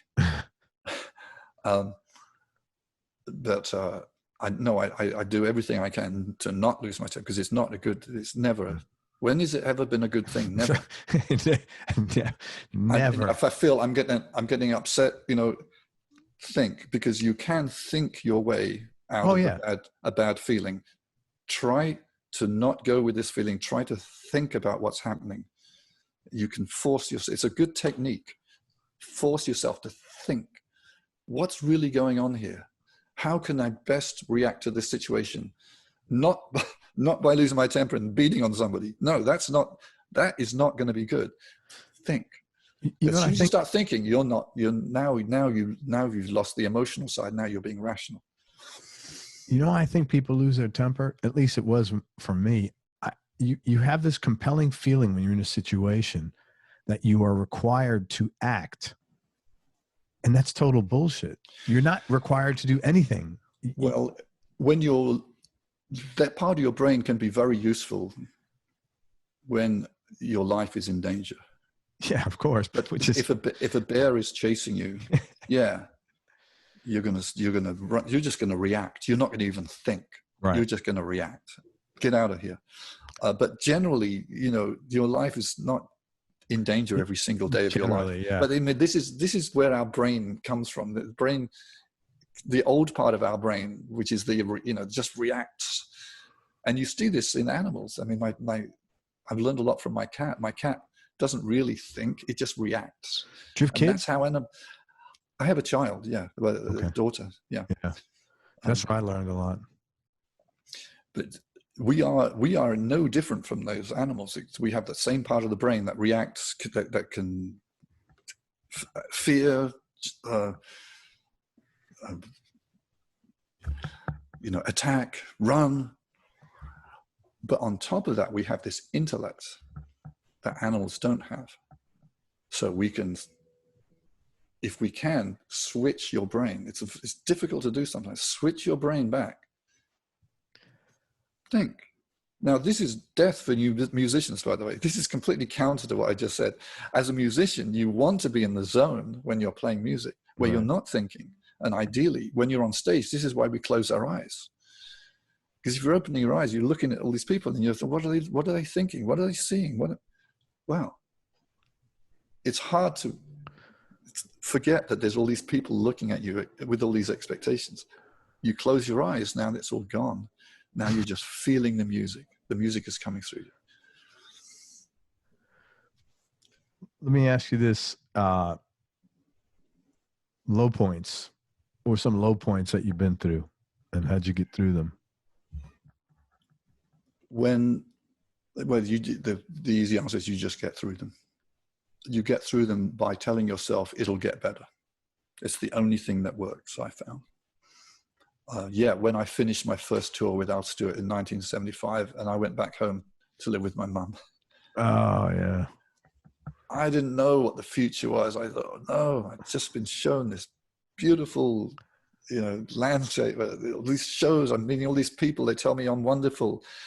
You're going on stage, you're opening for Queen, Linda Ronstadt, Billy Joel. Now you're back home living with your mom. It was kind of depressing. Yeah. I didn't know. And I thought, this is completely out of my control. It's not like I can call out my manager and say, oh, look, plan another tour. I'm just a guy in a band. I have to wait. I have to wait for the phone to ring. So I went out. It was a depressing time. But the moment that Al called me to, come and help me with an album, and we're going to be at Abbey Road Studios. So that immediately I got out of that. That's cool. There was another time in the early 80s, but I was already living in Los Angeles when Al Stewart, that was my main gig, of course, decided that he was going to stop touring for, I think, a year and a half. And I sat at home and I got depressed. And I started to realize, wow, my psyche, the way I define myself is so caught up in this music and in this band. It's so easily taken away. It was kind of a frightening thought. You know, hey, we're going to take away all your gigs, and now I have no identity. I was a lot younger then. This is stuff that you learn, you get through, and you realize, you know what? I can go through a period where things aren't going well. I don't have any gigs, for instance. And this is helping me now, by the way. With COVID, yeah. Yeah. And I got through it. You know what? Going through a hard time will help you, because you know you got through it, and now you can go through it again. Yeah, of course. And it will get better, because it got better before. It was bad before, and it got better, and it will get better. And just keep saying that to yourself. It's very tough for a musician not to, I think, define yourself by what you do, because of this. What you do is so visceral, is so emotive. It's really hard not to define yourself by that, I think, in the entertainment business. Yeah, I think you're right. And it's the difference. I have a far greater network of people now at this moment than I did when I first came to live in Los Angeles. And people I've met, so many people I met through my work as a musician, through my work as a solo artist. The internet, there's always somebody who's going to, my email, by the way, has been on my website for the last 24 years. And I enjoy hearing from people. So one person even will write to me, someone I've never heard from, someone who possibly lives in South America or Siberia. You know, it's happened. Oh, I love your music. I love this song. And this gives me validation. This makes me want to carry on. This makes me realize, yeah, I don't have to be playing gigs all the time. My music is still out there. Yeah. It means something. People are responding to it. You know, it gives me validation. It makes me carry on. Some people, you know, a typical interview question is, well, you've been in the music business now for over 40 years, 45 years. What makes you keep going? And that's exactly what makes me keep going. My motivation for playing music is completely different than it was when I was a teenager. Yeah. When I was a teenager, it was fun and I could get noticed. Oh, that's the guy that plays the guitar. Yeah. Right. I'm shy. I don't have much to say, but I can play the guitar and I can get noticed. Today, my motivation for playing music is completely different. It's to make a difference to people and, you know, bring some joy into someone's life. If I can do that, then I've done my job as a musician. You know, I don't really play for my own enjoyment anymore. Are you shy? I lost that a long time ago. I was shy. What got me out of being shy was, funnily enough, in the early 80s. Cocaine. No. You said early 80s. Sorry. Yeah. During that, with Al Stewart, we had our biggest success in 1976 to 1980. Then everything kind of went, everything, new wave came in, punk came in. Alan Parsons exited. He wasn't working as a producer anymore for anyone else. He was only working on the Alan Parsons project. He made some good records, man. So we were making records on our own now, but we didn't have the success. That we had before, and now we started playing clubs again. We started playing clubs, and I was driving the truck at one point.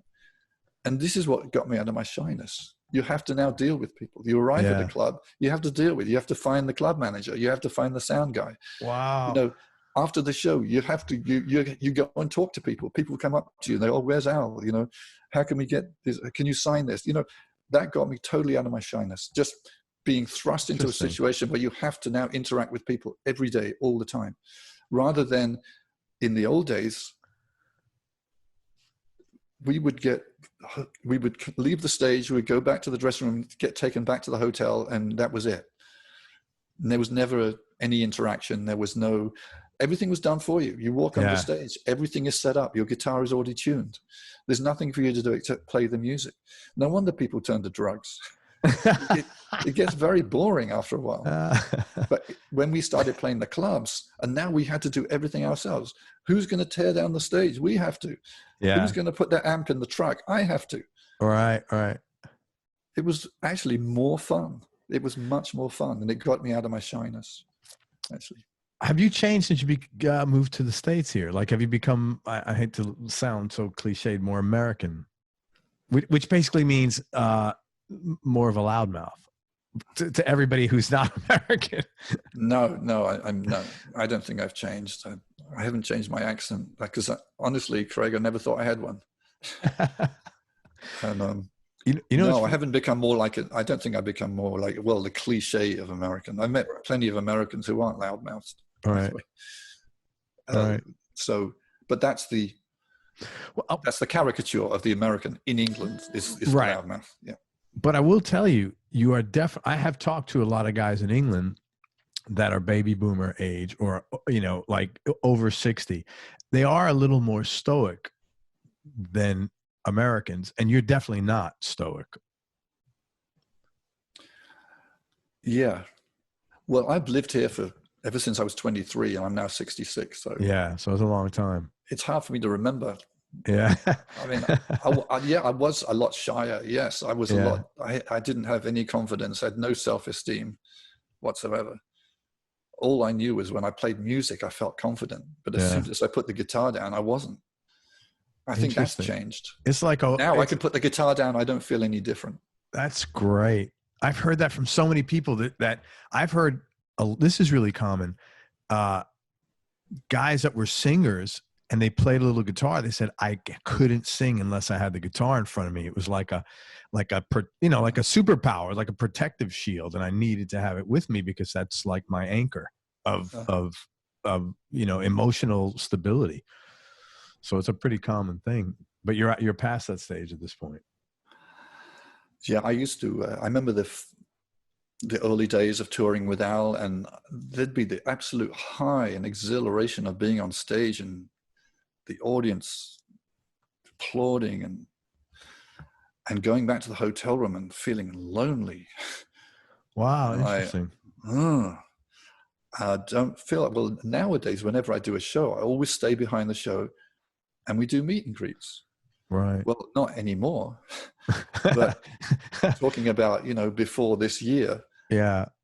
And it's fun for me to meet people who are the people that buy the music and come to the shows. And that can take an hour, easy. Sure. It can take an hour and a half.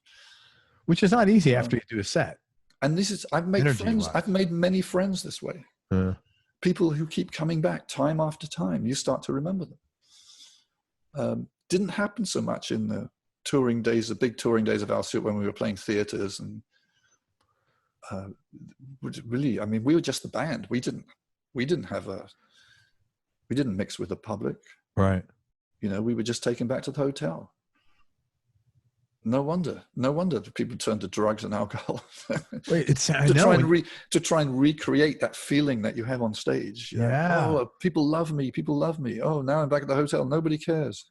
That's interesting, man. Very, very interesting perspective. I've not heard that. Let's talk about gear for a few minutes. Tell me about that guitar that you're holding right now, because I know that's your go-to. Well, this is one of my go-tos. It's for playing on stage. It's a guitar made by Paul McGill, who's a good friend of mine in Nashville, Tennessee. And he has a website, McGill. That's McGill. Paul McGill Guitars. And I've been playing his guitars for over 20 years. How did you connect with him initially? I was doing an interview just like I'm doing with you, with a guy from a magazine called Fingerstyle Guitar. Oh, sure. Which I don't think exists anymore. But no, it's still around. Right? I think so. I think so. He said to me, "Oh, you should meet Paul McGill, because he's just designed this nylon string guitar. Because I know, the nylon string guitar is my guitar of choice. Much warmer sound to me than a steel string. You're supposed to play with your fingers, which I do most of the time. You've got some great fingernails there. Are they your own, or? This is acrylic. I have acrylic done. Yeah, most guys do.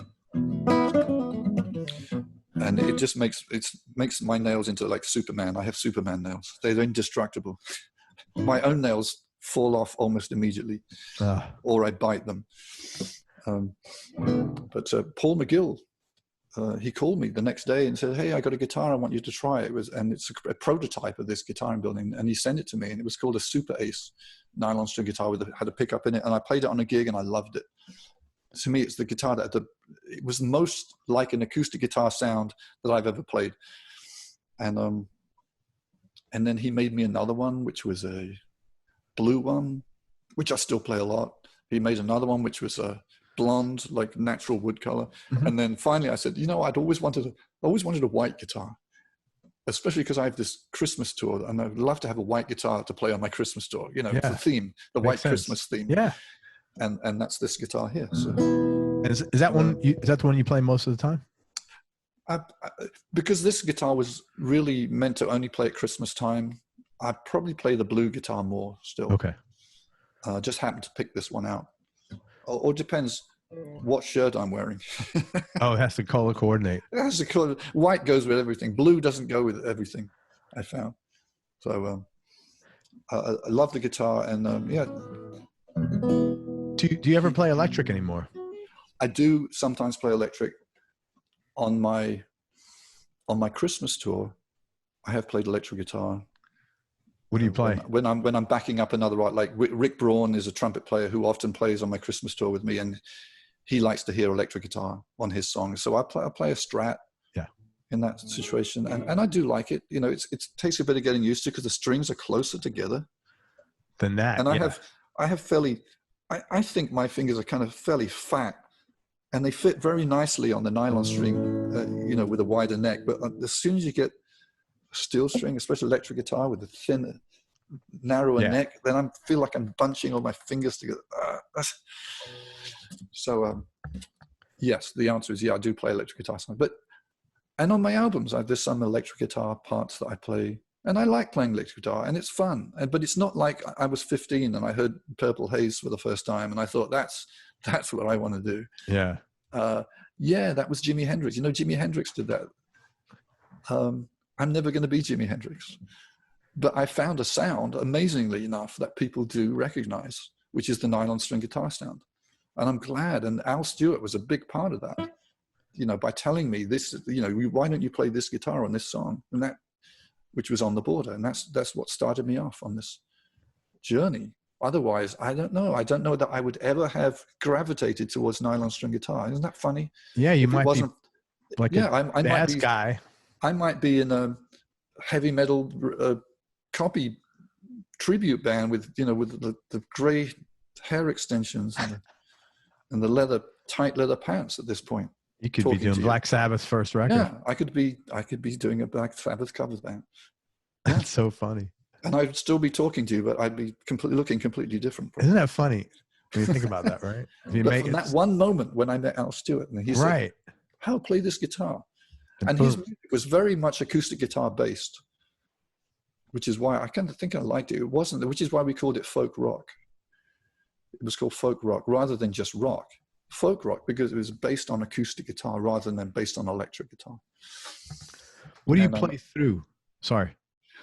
When I'm on stage, I just go straight into the PA. I have a pedal. It's the same pedal I've used for at least 15 years. It's the Digitech RP 350. What is it? It's called Digitech.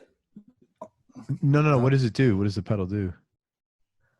Like a chorus or something? Or I have a little bit of delay, around 475 milliseconds, and a little bit of reverb. 90% of the time. Every now and again, I have a fuzzbox sound. Out of your acoustic? Yeah. That's cool. Which effect you can think of, and you can pile all these up. Of course you can, you know, the pedals today. Sure. In the old days, you'd have to have a different stomp pedal for every purpose, or you'd have to have a rack this high. But now everything is in one pedal, and I just press a preset, boom, and the sound, which I call Ernie, actually, after Ernie Isley. And the sound that he got in, I'm trying to emulate the sound he got in Who's That Lady? Who's That Lady? And I met Ernie, actually, and I couldn't believe it, Ernie Isley. And he said to me, "You're Peter White." He says, "Oh, Peter White, yeah, man, I love your music, man. That's Autumn cool. Day, I love that song, Autumn Day." I thought, wow, Ernie Isley. That is pretty cool. Where was this? And I said, I met him at LA County Fair. And my friend of mine was working as a stage manager, and he said, "Hey, you should come backstage. And Ernie wants to meet you." I said, "What?" That's awesome, man. Yeah. And I'm saying to Ernie, "I play your song every night. Who's That Lady? I play it in my show, you know." And he goes, yeah. Because everybody plays their songs, you know. That's a great song. Did I answer your question? What was the question? I've forgotten now. It was, what was your go-to guitar? You told me all of them. Yeah, for on-stage playing, yeah. The McGill. And it resists feedback. Resists feedback. It resists feedback. You know the biggest pain with acoustic guitars on stage when you're in a loud band is the feedback. Yes, right. It's and just this miking guitar in general. Somehow resists the feedback. It's something to do with the phasing of the individual saddles. They're in, out, in, out, in, out. Well, that's cool. And so the only sound you're hearing is from the string. Any sound that comes from the outside or from the monitor or from the body of the guitar is resisted, is kind of tuned out. What do you say? Phased out. That's good. So it's made possible for me to be on stage with a very loud band and playing, you know, with saxophones and trumpets, and you're still heard, yeah. And I can still be heard, still cut through without any, you know, adverse feedback effects. And you switched over to fingerstyle once you picked this guitar up. When I recorded on with Al Stewart back in the 70s, I was playing with a pick because I wasn't really that comfortable playing melodically with it. But I learned over the years to play, you know, more.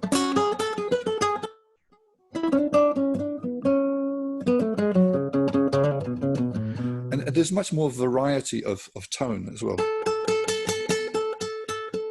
depending on which angle you're playing the string. There's more nail or less nail, and the more nail gives you a sharper sound, and the less nail and more finger gives you a mellower sound. And that range of dynamic is something you don't really get with a pick. With a pick, it's just louder and softer. But with there's no tone. There's less tone variability. See, you got this. This is mostly finger, and then that's mostly nail. That's all nail, and this is. Peter, when you have to rake, when you're going to rake, let's pop 3 strings down. How do you do that with just your fingers? You just, you mean like that? What are you just doing? Going 1, 2, 3. So you're just doing a downstroke. Okay. No, I've got my 3 fingers on the 3 top strings. Boom, right. Boom, boom. Oh. So the very first line of On the Border. Wow. And sometimes they don't even have to have sound. It's just a percussive effect. You know? So that's interesting that you're doing all 3, because like with a pick, you just do a downstroke. Well, yeah, and when I recorded it, I did it with a pick, but then with my fingers, I learned to do it. That's amazing that you're doing 3 separate strokes. 1, 2, 3. No? Why wouldn't you just do 1 stroke down with your nail? Like that? Yeah. With 1 finger? Because I'm not used to strumming like this. Oh, okay. That's amazing that you do that. That's incredible, man. That's really difficult. And that's become part of my sound, that little percussive effect before, you know. Wow. Sometimes you're using a chord. Most of the time you're using a chord, like this is the chord. But you're only really playing that note. You're just using this. This is a percussive. Right. Like a snare drum, you know. Yeah. No? And And you'll hear me on my recordings do that a lot. I'm not really thinking about it because, as I said before, I'm not really thinking. I've done this so much that I can do it without thinking. And then, so sometimes I'm playing a combination of a single note. I'll add the octave with my thumb. With usually. your thumb, yeah. And then add the chord, you know, on certain notes where you want emphasis, you add the chord.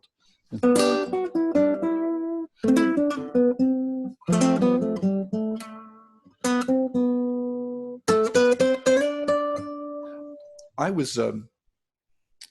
was transcribing one of my pieces. It's called City of Lights from the Caravan Dreams album, because someone asked me to do it. And I started to realize the first time I wrote it from memory, and there was none of this nuance. And then when I went back to listen to the recording, I started to realize, oh, I'm putting all this, you know,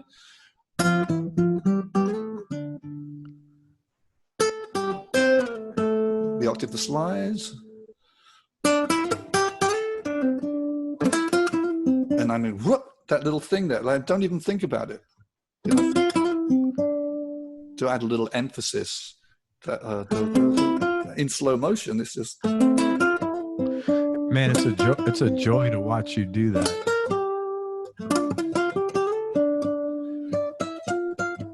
And because I'm using my fingers, I can play octaves anyway. I can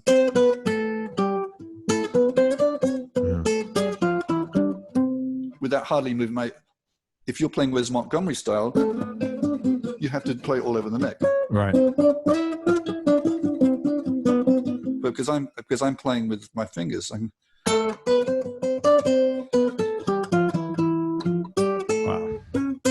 Sometimes I'm playing the top two strings, the B and the 1 and the 3. Sometimes the 2 and the 4. Sometimes the 1 and the 4. Or you can play like that. Peter, tell me your...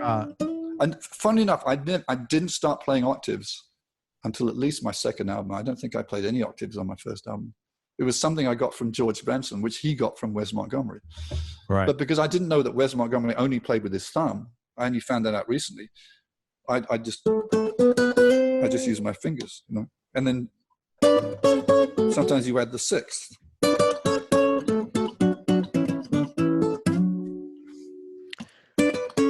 Which you can't really do with a pick, because there are too many. There's a whole string here that's not being played that you have to keep muted. Not going to sound the same, so.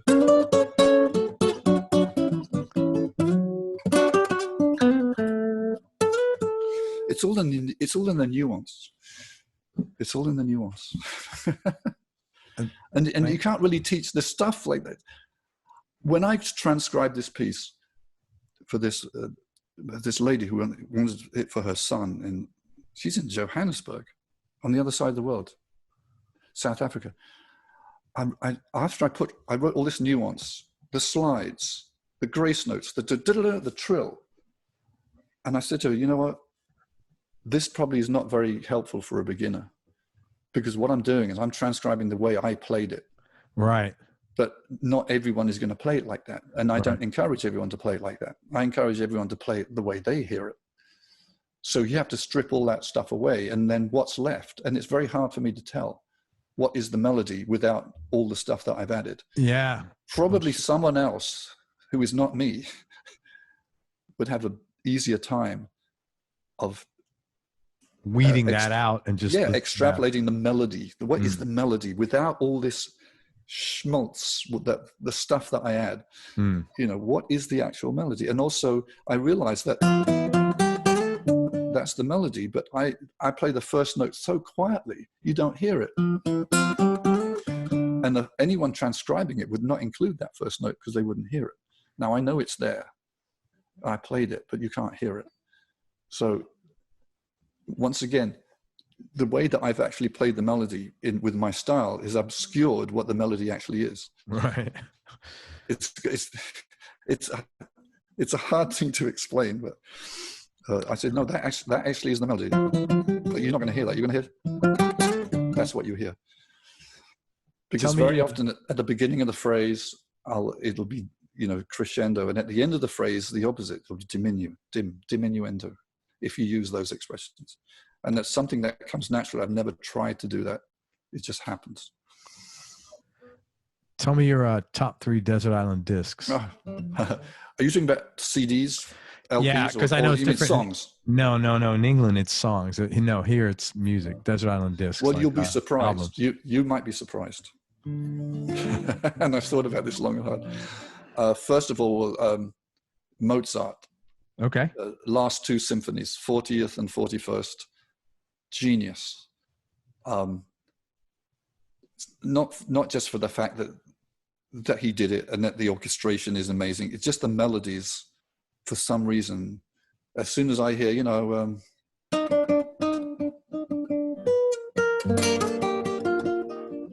what? I'm sorry, I didn't play it very well. Let's try that again.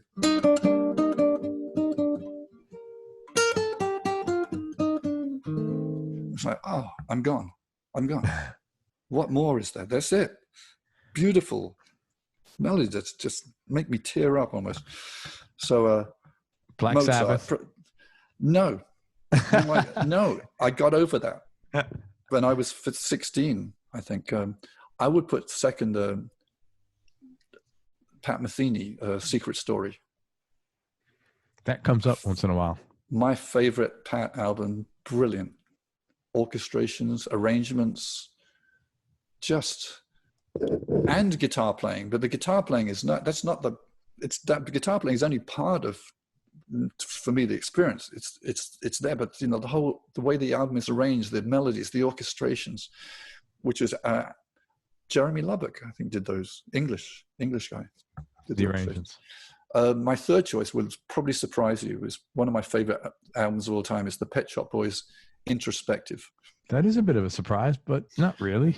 And I'm not particularly a Pet Shop Boys fan. But that album to me is genius, and probably inspired my latest album. Is called Music for Starlux Airlines, which is a real airline in Taiwan that commissioned me to write some music. But they wanted every song to be over 7 minutes long. Oh my God, I didn't know that. That was their stipulation. They wanted to hear no saxophone as well. No saxophone, 7 minutes long. That's an interesting request. Yeah. I've never figured out why. They just, I don't know, no saxophone. They felt, maybe they felt the saxophone was going to be too jarring. Maybe it's not. Is that not played a lot? You said it's in Taiwan. I don't know. I'm in the dark. I'm clueless as you are. Wow.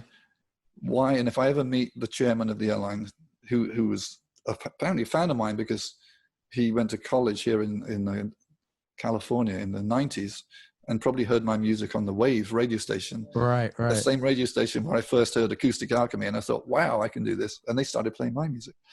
So that album is 6 songs. The Starlux Airlines album that I made, 6 songs only, all of which are over 7 minutes long, which puts it at, it's about 42 minutes long. Yeah, it's a long record. Well, it's more than 42 because the songs are over 7 minutes. But I checked it against Sgt. Pepper's. Sgt. Pepper's is only 42 minutes. And my album is not that I'm comparing myself to Sgt. Pepper or the Beatles, but my album is longer than, people say, well, there's only 6 songs there, but you know what? It's longer than Sgt. Pepper's. Listen to it. And I had to, in some cases, I had to extend the songs by introducing different that's tough to write to themes. And I keep thinking of Hey Jude, right? What do they do? The song is over. What do they do? Yeah.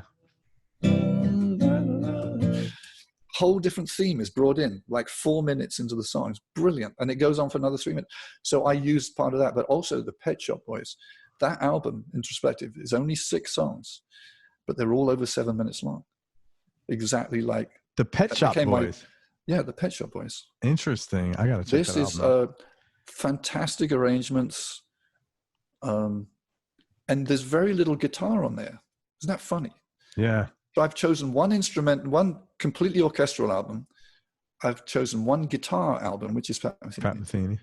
And I've chosen basically an all electronic album with there's hardly any guitar on it. A little bit wah-wah here, but there are orchestrations on there. And it's just, I can't even explain why. And people say, oh, the Pet Shop Boys, and you know, their minds close up like they're like Brit pop sort of, right? Yeah. And I'm not particularly a fan of any of their other music. And if you listen to the single versions of these songs, like Always on My Mind was a version that was a single, and I listened to the single version and I hate it.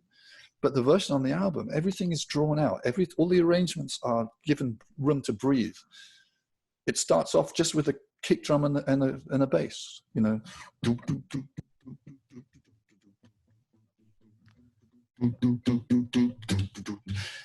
Beautiful economy in the arrangements. Every time the chorus comes, there's a song called It's All Right. It's the last song on the album. Every time the chorus comes, all right, it sounds different from the last one. There's either some instruments taken out or some added, but they never play the same chorus twice in terms of the arrangement, which is something which just astounds me. And most people would probably never notice this. But yeah, I don't think most people would. It never becomes repetitive, because every time you hear the same melody come back, the background is completely different. Sometimes, they drop the kick drum. Drop the kick drum for 16 measures. Why? I would never do that. Now I've learned. On my new album that I'm working on, I dropped the kick drum up for 32 bars. Awesome. In the middle of the song, just to see what would happen. And it completely opens everything up. And then when it comes back, it's like, yeah, this is not something I would ever have done in rock and roll on all my times with Al Stewart. Once an instrument is in, you leave it in. Yeah. That's just the unwritten law. Never realized, oh, we can do a breakdown here. There wasn't that much breakdown. When I worked with Al Stewart, we would basically add an instrument, add another instrument, add the strings, whatever it was, organ, and everything would be added to in the end, everyone was playing on top of each other. The way I think about music now is completely different. You know, if you're going to add an instrument, take another one out. Then it will give more emphasis to the one that you just added. Yeah. That's pretty interesting. I learned that a lot from that Pet Shop Boys album. About, you know, you can get to the crescendo of a song and all of a sudden the drums drop out. Oh, and you know, Trevor Horn was involved in the making of the album, and then Steve Lillywhite. The Pet Shop. Oh, so they had some big smart guys. Yeah, Steve Lillywhite was a mixer, and Mendelssohn, was it Julian Mendelssohn? A lot of big names were helpful in putting that album together. So that's my top three. Very cool. Are you, let me ask you, what makes you happy? Well, yesterday was a very happy day.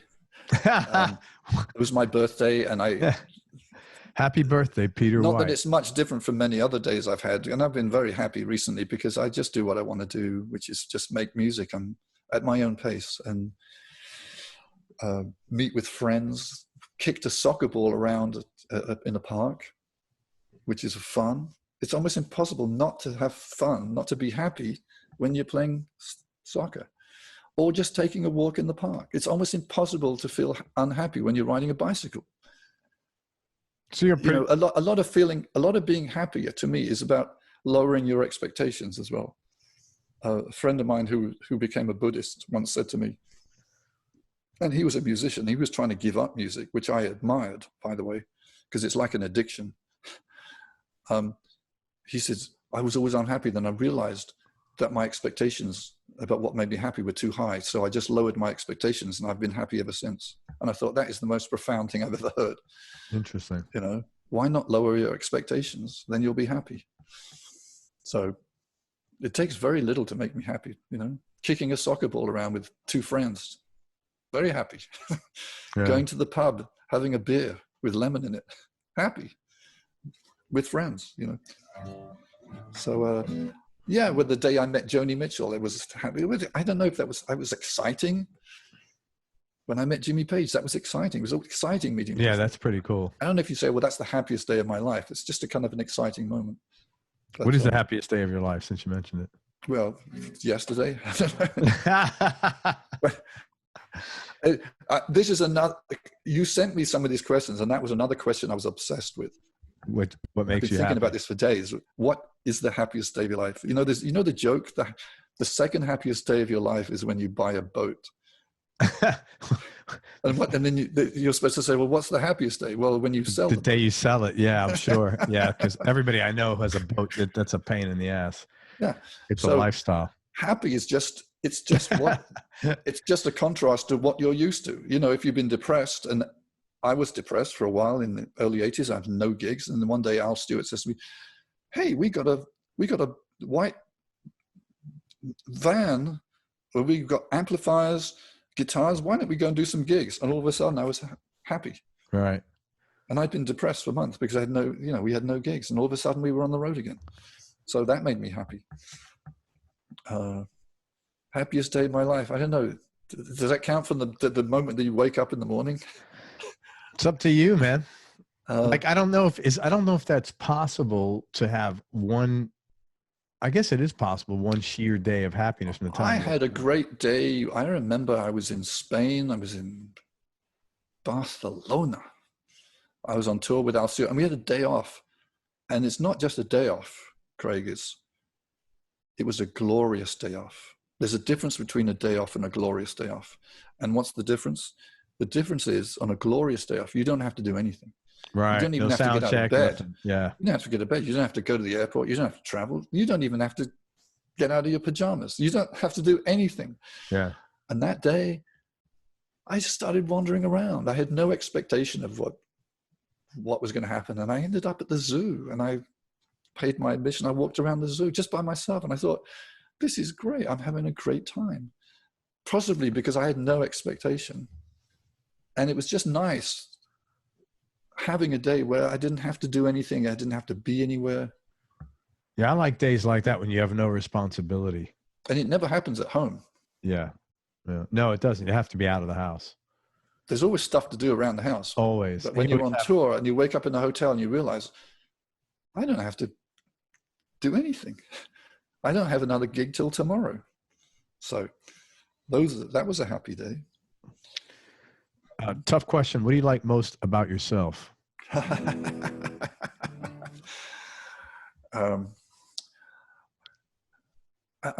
like that I'm, and no one's asking me this. Wow. I like that I have respect for people, and I'm nice to people. And I like that about myself, because I've met people who are not like that, who don't. Really? There are people who are not nice? There are people who don't count that very highly, that being nice to people or smiling or saying hi or, how are you doing? Or, yeah, you know what? You want to, yeah, let's sit down and talk. No, you're not bothering me. Yes, yes, I'll sign you. Love. That's always a weird one for me. I actually love people. Yes. What were you saying?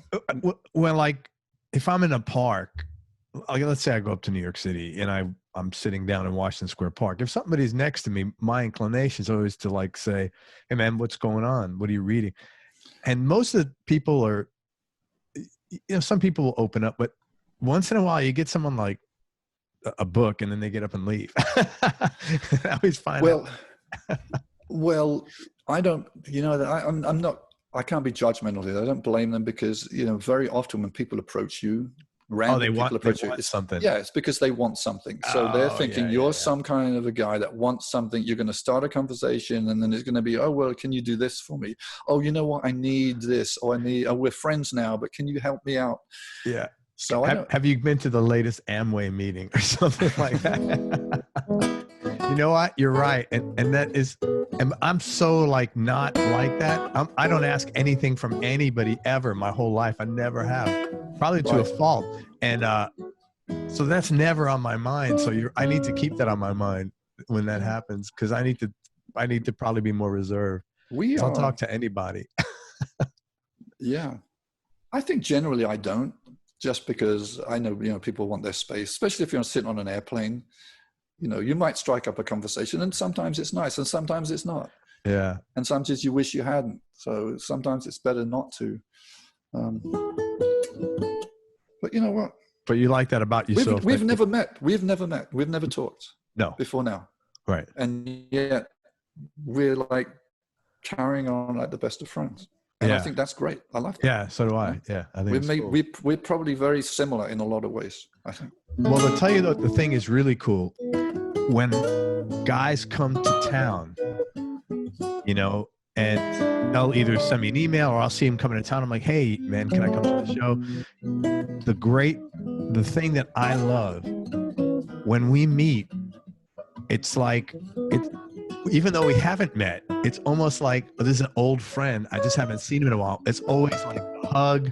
What's happening, man? You know, what's going on in your, it's a very weird, special thing. And I don't know how to explain it, but I'm grateful for it. Yeah. It's a very, because, well, you really do care. I get the feeling you really do care about people. And, you know, there are different kinds of people in the world, of course. Some people care more about themselves. Some people, it's all about them. yeah. And what can you do for me? You know? Yeah. And you can tell almost by the way they look at you, you know, like, oh, that's a vibe, man. I'm allergic to that. What are you about? How can you help me? How can you be of use to me? You know, yeah, it's a look. And I'm allergic to that. Totally. I don't think I'm like that. I genuinely like people. Yeah. And this is why I really enjoy meeting people at my shows. And especially because these people have left their house to come to see me play, and they could have stayed home quite easily. And yet they didn't. And that's got to count for something. And to me, if someone does that and leaves their comfortable surroundings to come find you got to find a place to park, you come to, find the venue, and I'll stay behind and I'll talk to every last person. You know, it's the least I can do to show my gratitude. I was going to say that shows a lot about your humility, you know, that you're aware of that. I think this business teaches you humility. But not everybody you look at a guy like Warren Haynes. He's been doing this 30 years and he still does that after every show. And I believe he is grateful for, the people that come. The older we get, the more grateful we are. Yeah. Well, hopefully. Yeah, hopefully. I could be working at the convenience store quite easily. Tesco. Which is what I tell people. Actually, people come up to me and they're trying to be clever and they go, "Oh, come on, Pete." And they call me Pete, and my name is not Pete. Pete, come on, you would do this if you weren't being paid. Come on, Pete. Come on, tell us, Pete. Come on. Admit it. And I go, and I searched for years for the correct answer to this question, and I found it, which is, and it goes like this: you know what? Yeah, I could easily do this without being paid, but you know what? If I wasn't being paid, I wouldn't be here because I'd be working at the convenience store. Yeah. Because being paid enables me to pay all my musicians. But you know what? Enables me to pay. That's a weird question. People have said this to me. But who's thinking about that? Why would someone come to a concert and like you come to a concert? It's kind of like a joyful thing. Like, how does your mind even go down that? Some people are just trying to be clever and they think they got one over on me, or they're trying to impress their friends. I don't know. Come on, Pete, you would do this if you weren't being paid. You enjoy. They're just astounded. Maybe they're not happy with their own job. I don't know. And they see me jumping up and down, having fun, smiling, playing music, and they're saying, he gets paid for this? And they think it's an act. They think no, they just can't. Maybe they're jealous. Yeah, I don't know. That's weird. Oh, he's having so much fun. That's not really work. That's not how you play the guitar on the MTV. Remember that song? That's what that song is about. Right. Hey, it is. That ain't working. That's the way you do it. Yeah. Play the guitar on the MTV. Maybe get a little blister on your finger. I don't know. It's funny you mention that. I have Richard Bennett, who's Mark's guitar player. Oh. He's coming on like tomorrow or something like that. Right. Yeah. And I always think of that song when I think of Knopfler. It's hard not to think of that. And other songs, but that one in particular. But yeah, that's weird. They're also must not be very smart if they're asking that. Like, have they looked at a list of high-paying jobs? Musician is never going to be up there, man. I mean, that's just not intellectually too smart. It's just a question that's come weird. up more than once, and I just really. but generally it just shows to me that the way people see us, performing musicians, you know, they see we're on stage, we're having fun. They don't realize how many hours it took me. You know, I may have been flying. I may have got up at 5:30 in the morning to go to the airport in another state or another country. And I've been there since, you know, 3 o'clock in the afternoon, setting up and doing the sound checks and rehearsing with a band. And they don't see all that. No, you know? nor do they see the 10,000 hours that you put into that instrument. Yeah. All they see is that we're jumping up and down, which I do, having fun. And yeah, it is fun. And it's the reward for all the traveling. Right. We finally get to play and entertain people. Wow, that's interesting. Who's had the biggest influence on you, musically and personally? My father, definitely, because he started me in music. He started, you know, the piano. Way back, I was telling you about the piano. My mother said, we had no furniture. Your dad bought a piano. That's pretty funny. Yeah. I'm glad you did, because I tinkered on the piano, and that's how I started playing piano, and which I still do to this day. And most songs I write on piano, actually. It's hard to write a song on a guitar. You can tell which songs I wrote on the guitar because they usually start with the guitar. With the guitar. So if you listen to any song I've recorded, the way the song starts is the way I wrote it. I read an interview you did, and I saw you said that. That was interesting. Yeah. So, but if it starts with the guitar, then I wrote it on guitar. But usually, write on the piano. And but you know, he bought me my first guitar. He taught me to read music.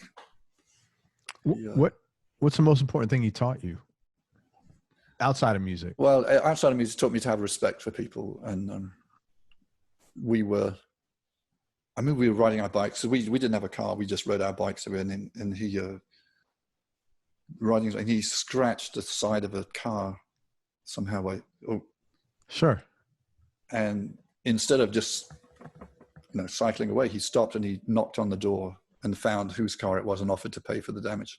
And I thought that was showing a lot of respect. A lot of integrity, man. And integrity. So yeah, that's awesome. Always remember that.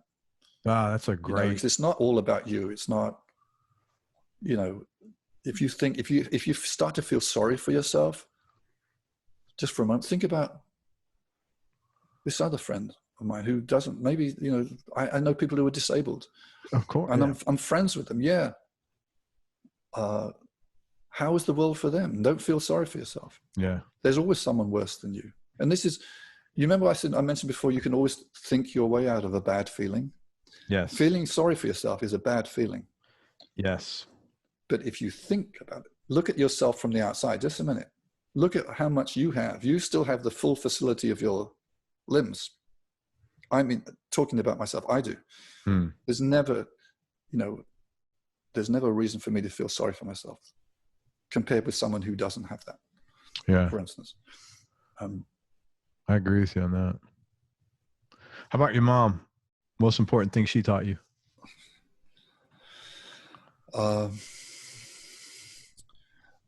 my mom was all about unconditional love. And even when she always supported me in music, well, actually, when I became a musician, she didn't like it. I didn't go to college, but she was never judgmental of me, and always happy to see me. And remember, because I lived in Los Angeles since 1978, and she always lived in England, so I never saw her that much after that. I would go and visit for a few weeks at a time, where she'd come here.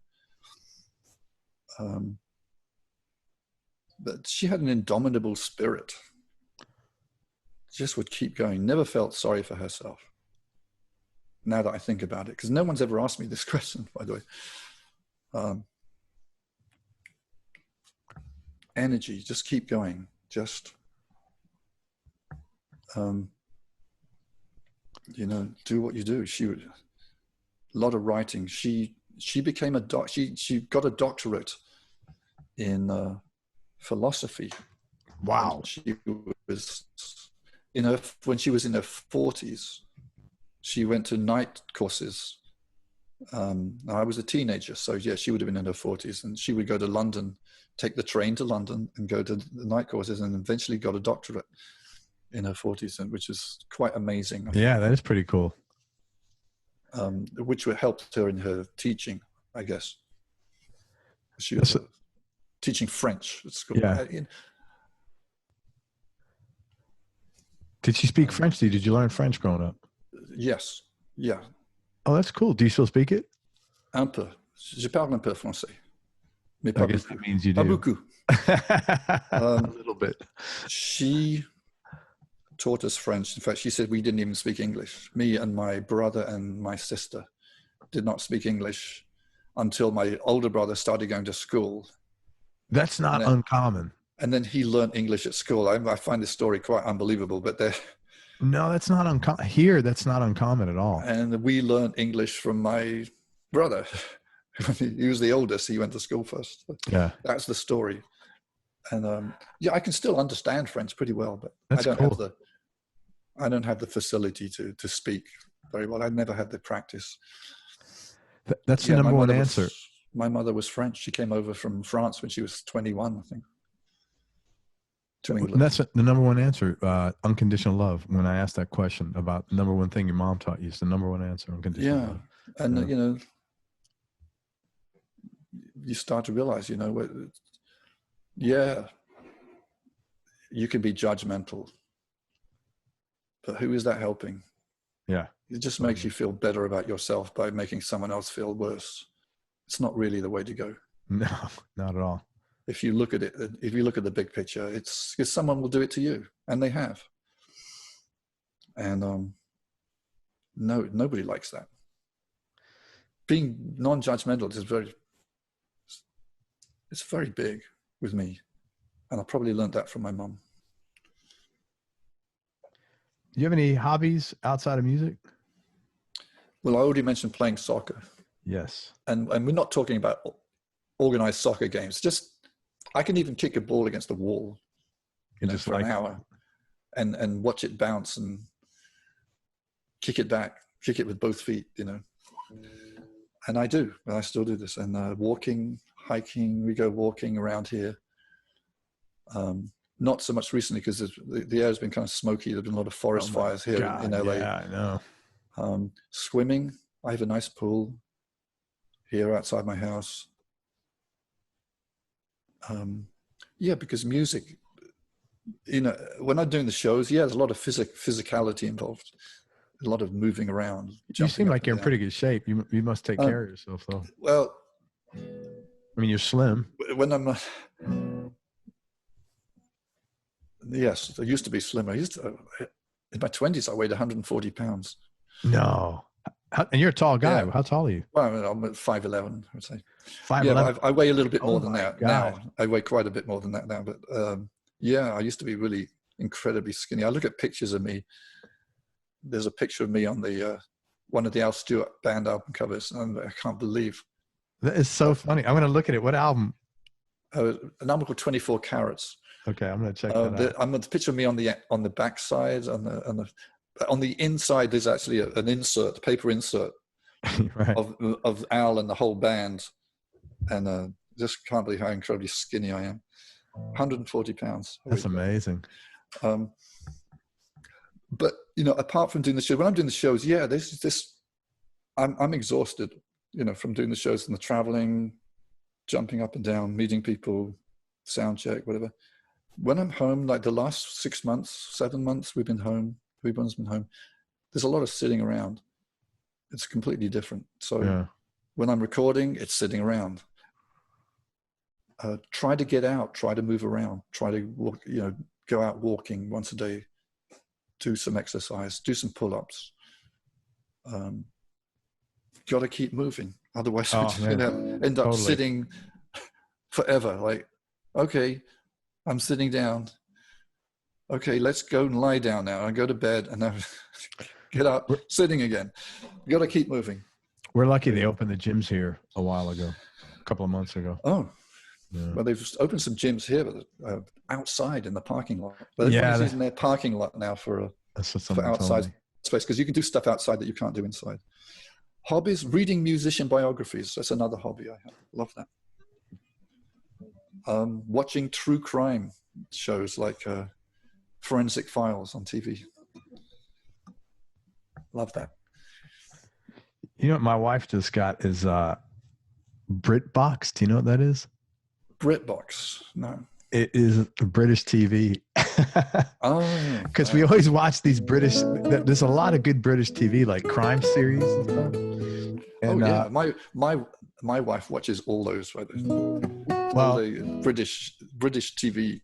Yeah. Shows. So then she just got because we saw one on BritBox, so she's been always wanting to get. I'm like, just get it. What the hell? Yeah. And it's just funny to see all these. But now they have, it's like all British shows. I can't understand. You know, like if they have guys in Scotland there, I can't understand that. No, you can't. No. Favorite place you've traveled? Hawaii, probably. Yeah, Hawaii is always the top of every list. Favorite show? Hawaii. Favorite travel destination? Hawaii. It's beautiful there, man. What's wrong with Hawaii? You know, you walk into the lobby of a hotel and there's no door. Yeah, there is no door. Yeah. It's open. You just walk. How can it be open? That's the way it is. It's beautiful there, man. Yeah. Well, London, of course. And now that I live in Los Angeles, I'd love to go back to England anytime I can. I'm not going to be able to go this year. I had a whole bunch of shows coming up in November. UK. Yeah. And I had to cancel them all because there's a quarantine in place. If I go there today, I have to quarantine for 2 weeks alone in the room by myself before I can go anywhere and do anything. So it's kind of put a damper on all the shows I was going to do. I always go there in November and play. And I'm going to have to miss it this year. Yeah, sorry, man. That sucks. And the last question, man, and thank you very much for being so generous with your time. You're a lovely guy, and I really appreciate everything you had to say. Oh, great. I had a great time talking to you. Likewise, man. Yeah. And I'll see you when you come here. Biggest change in your personality in the last 10 years, and how much of that change has been intentional and how much has just been a natural part of aging? No, you know, these questions are amazing, Craig. No one's ever asked me this. In the last 10 years, physical changes, I don't know about. Personality changes, I don't know.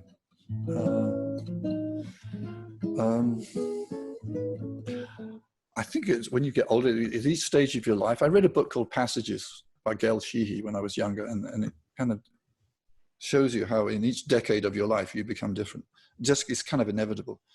And I think at the age that I am now, I don't feel that I don't feel the need that I have to explain myself or apologize or no, this is who I am, this is what I do. And that's something that doesn't happen when you're younger. It may have happened in the last 10 years, I'm not sure, but it happened more in the last 10 years. I don't feel I have to do anything to, what's the word? You have to account to anybody for your decisions. Yeah, I'm very much more comfortable with who I am, and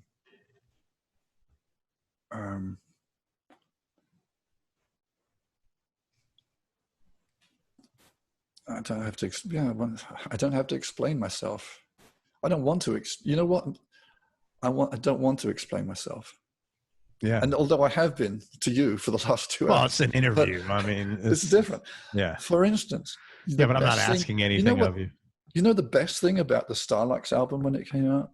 What? That was my last album. The best thing was there was no interviews. I didn't have an interview schedule. There was no promotion. I loved it. Really?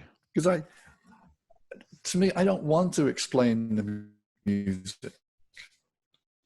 The music to me explains itself. I don't think anybody really wants to. You see those movie stars that go on, you know, the late night shows and they're talking about the latest movie, and you're quite sure they don't really want to talk about the latest movie. But no, they're under contract to do that. Yeah, it's promo. You have to do X amount. And I don't really want to talk about, why did you record this song? I don't know. It just came to me. You know, well, why is no saxophone? Well, that's what they wanted. How is this album different from the last one? There's no saxophone. You know, I don't ever want to hear that question ever again. Yeah. How is this album different from the last one? It's different. There's different songs on it. What am I going to say? No, it's more of the same. I've even thought of calling an album More of the Same. If people say, how is this album different? Well, it isn't. It's just the same. Yeah. How do you answer a question? Just to avoid that question. It's exactly the same. That's why I called it More of the Same. I sometimes ask interviewers, don't ask me this question. And also don't ask me to describe my music, because I can't. Yeah. That's another one. Funny, it's very popular. And you have not asked either of these questions, which I really appreciate. Thanks. No, I would never ask that. That's just like how do I describe my music? You know what? It's kind of blue, but a little bit green. With some yellow. Yeah, there you go, man. How about that? You just say it's hard to say. That's it. It's hard to say. It's just music. It's just what comes out, and that's it. Describes your music. Well, and sometimes if it's a journalist, and I'll turn it around and I'll say, you know what? I'm a musician. I play music. You're a journalist. You are writing words. You are dealing with words. Why don't you describe my music? Yeah. Touche, man. That's a good answer. I would love to hear you, the master of words. That's your profession, not mine. You describe my music, and I would love to hear it. Now you sound like Ricky Gervais. He said that. I probably do. Yes, that was very Ricky Gervais humor. That was perfect. You, the master of words. You describe my music. Why don't you? But that would mean you would have to listen to it. Yeah, absolutely. That's hilarious, man. Hey, first of all, again, thank you so much for everything, man. You're a lovely guy. I really appreciate you being. Thanks for letting me come on your show and play a little guitar. And yeah, man. I hope we don't get banned. I'll keep you posted. See if we do. Sorry. Don't do that. Don't do that. Hey, let me tell people where to find you. Do you ever come east? Do you ever tour over here? Well, you're in Florida. Yeah. You ever play here, Tampa? I'm supposed to. Oh yeah, I'm supposed to play in St. Petersburg. The Ruth Eckerd. Well, I've played Ruth Eckerd many times, and then they started putting us in a smaller place, the Capitol Theater. Capitol Theater, yeah. Yeah, that's Clearwater. In fact, that's even on my schedule for December, but I'm still not entirely sure if this tour. Yeah, I see this more dates. Yeah, I'm not entirely sure how this. We might try and cut the band down and. December 10th. Yeah, Capitol Theater. Every single year we've played in St. Petersburg, and sometimes in the summer as well. I played the Capitol Theater in the summer a few times. Well, man, I'll look out for you because I usually get their stuff. And two of my favorite musicians that I play with all the time, Ron and Dave Reinhardt, are from Clearwater. Oh, are they? Mindy's from. And Mindy's from this area St. Pete. She's from St. Pete. Yeah. That was funny. Hey, listen, let me tell people where to find you. First of all, Peter's got a really cool website. It's pretty robust and pretty deep. Do you maintain this yourself? Yeah. You do it pretty. PeterWhite.com. Yeah. But I'm more active on Facebook. You'll find me Peter White Guitar or Peter White Music. I'm not even sure what it is, but you'll find me on. Yeah, so he has a Facebook page and Peter White fan page. You write to me, and I will write back to you. I'm pretty good at that. He will. And also check out his last album. It's called Music for Starlux Airline. And this is the interesting thing about it is, as he mentioned, it's for a real airline. And so the tracks are licensed and there's no saxophone. They have to be 7 minutes long each, which I think is a pretty difficult thing to have to write to a length. I did it many different ways. And if you listen to the album, you hear how I'm going to listen to the record for sure. Sometime, like all of a sudden, halfway through, another instrument suddenly appears, like a steel drum, like, oh, now we're on the beach. Oh, okay. Dun, dun, dun. Now it becomes a calypso, That's hilarious, man. Hey, what a great story of how the guy found you. Yeah, I thought it was a spam email, or I thought it was some kind of hey, we're going to offer you money for, and yeah, you don't get it turned out to be true. It turned out to be real. Yeah. The offer to to write the music for the airline, and I said, I don't know how to write airline music, and they go, just write Peter White music. So everybody tells you that, huh? Everybody's telling you that. Just write Peter. Just be Peter White. Just Peter White music. You don't have to write airline. What is airline music? Well, I even studied airline music. What is airline music? There's a whole YouTube channel devoted to airline music, and I didn't learn really anything. I'm not surprised. He says, don't do that. Okay. That's wild. I'm going to definitely check out the record, man. Hey, listen, thank you for everything. I really appreciate it. Any final words of wisdom or anything else? Anything I could promote? Just having me on the show is enough. I really appreciate that. Be kind to each other. That's what I'm going to say to you. Be kind to each other. We all need it at this time. And even when this time is over, still be kind. Yeah. People remember that. Someone's kind to you, someone smiles at you. You remember that all day. Yeah, hell yeah. Really do. So why not be that person that is the one that's smiling? Best thing I've heard all day, man. It's very easy. It takes a lot of muscles, but a lot of result, a lot of joy comes from that. Just the people, you remember you asked me, did I used to be shy? Yes, I used to be shy. And I'm sure I wasn't smiling back then. And if you look at videos of me playing with Al Stewart back in the 70s, I wasn't smiling on stage. Interesting. Because you was like, even when you played here at one point, when you were solo, when you played the riff from Time Passages, your eyes were closed. You were totally into it. Yeah. Yeah, a lot of emotion coming out. I was actually kicked in the butt one time by a performance coach. My manager made me go, and he said, "What's wrong with you?" This is my parting word, by the way. What's wrong with you? When you're playing, you look miserable. I'm going, I'm not miserable. I'm just into the music. And he says, well, you look miserable. And if you're going to be a performer, if you're going to go on stage and you want people to come and pay good money to come see you play, you have to uplift them in some way. You have to make them feel happy that they left their house and their big screen TVs and their surround sound system to sit in this room listening to you. And you have to lift them up. And one way to do that is to smile. Man, that's good advice. I realized he was right because I noticed videos of me in the old days with Al Stewart and looking, as we say, po-faced.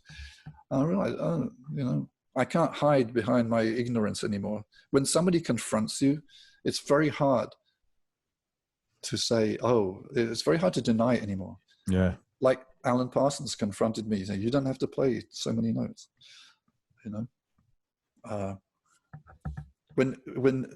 those are the people I'm really indebted to. The person that confronts you and says, you know what, that's not good.